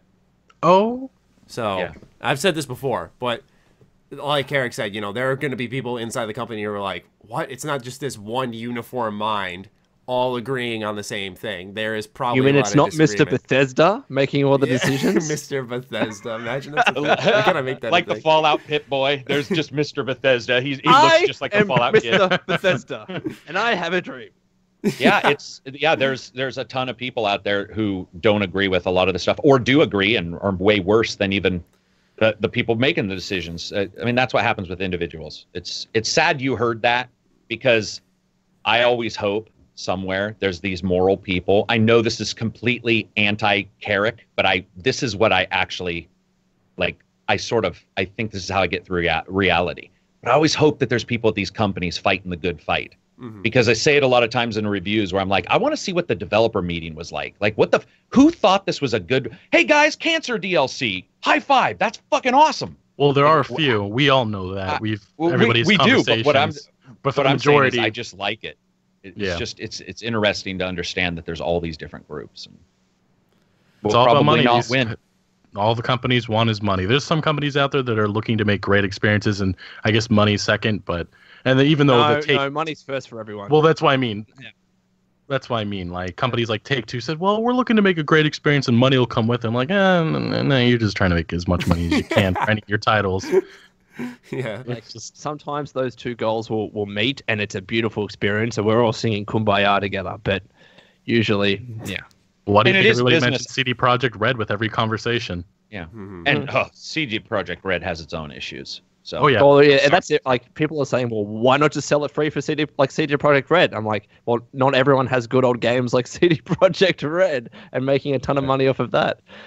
yeah, it's pretty crazy that a lot of people think that all of these companies and everybody out there like CD Projekt Red doesn't have their own issues. They do. They all do, and they're all trying to make as much Yeah, money. they as just got possible. hacked a few months ago. That's Did kind they? of. Yeah. Did you not remember that? Their Cyberpunk they- files they- got they hacked? were- Blackmail. Oh, gotcha. I do remember. Yeah. What happened with that? Did they pay? No, No, they said they that said they were they're not. contacting authorities, and they were gonna investigate. Nothing's came about it, so I guess the hackers must have just.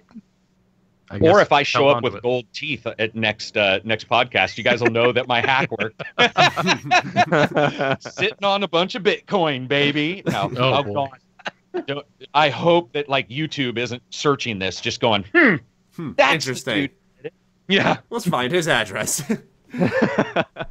Anyway, All right, that'll wrap up podcast. what is a really excellent and long podcast. Legacy, thank you so much for joining us. Sure. Yeah, thanks, It's been man. fun. It's been fun, guys. Glad you had fun, really man. appreciate it. More than welcome to come back whenever you'd like. It's been a long time coming. Anything you'd like to promote to close it out? Not really. I mean, if you guys are looking for Red Dead Redemption 2 coverage and various games, Bethesda, anything, EA, it doesn't really matter. I just talk about anything that I like. So if you're looking for stuff like that, head on over to my channel, Awesome. Legacy Killer HD. Nice. It'll be make linked in that the description. hashtag for Hashtag. the podcast. Hashtag what? Hashtag Legacy Killer HD. Sure. I mean, he's got his own Twitter, so is it going to be at Legacy Kill HD? Hashtag Legacy Kill HD. Hey, look, Lone's helping me Damn out. right. Hey, why the fuck not, right? Yeah, fuck it. All right. Yeah, you listened this far, use the hashtag LegacyKillerHD. Let us know you made it this far. We hope to see a lot of you because this is a really good episode. And yeah, that'll do it for episode 124 of the Ham Radio Podcast. We talked over each other, so prepare for those statements. fuck. Oh, People yeah. are going to be mad Oh, at me yeah. for telling Lone no. They're going to Yep. be like, How dare Derek you was guys mean to disagree? Did Carrick tell him to fuck off? What the hell? no, I did not. I did not. That'll be anyway. It's great. All Thanks, right. guys, for joining. Yep. Thanks. Catch you guys later.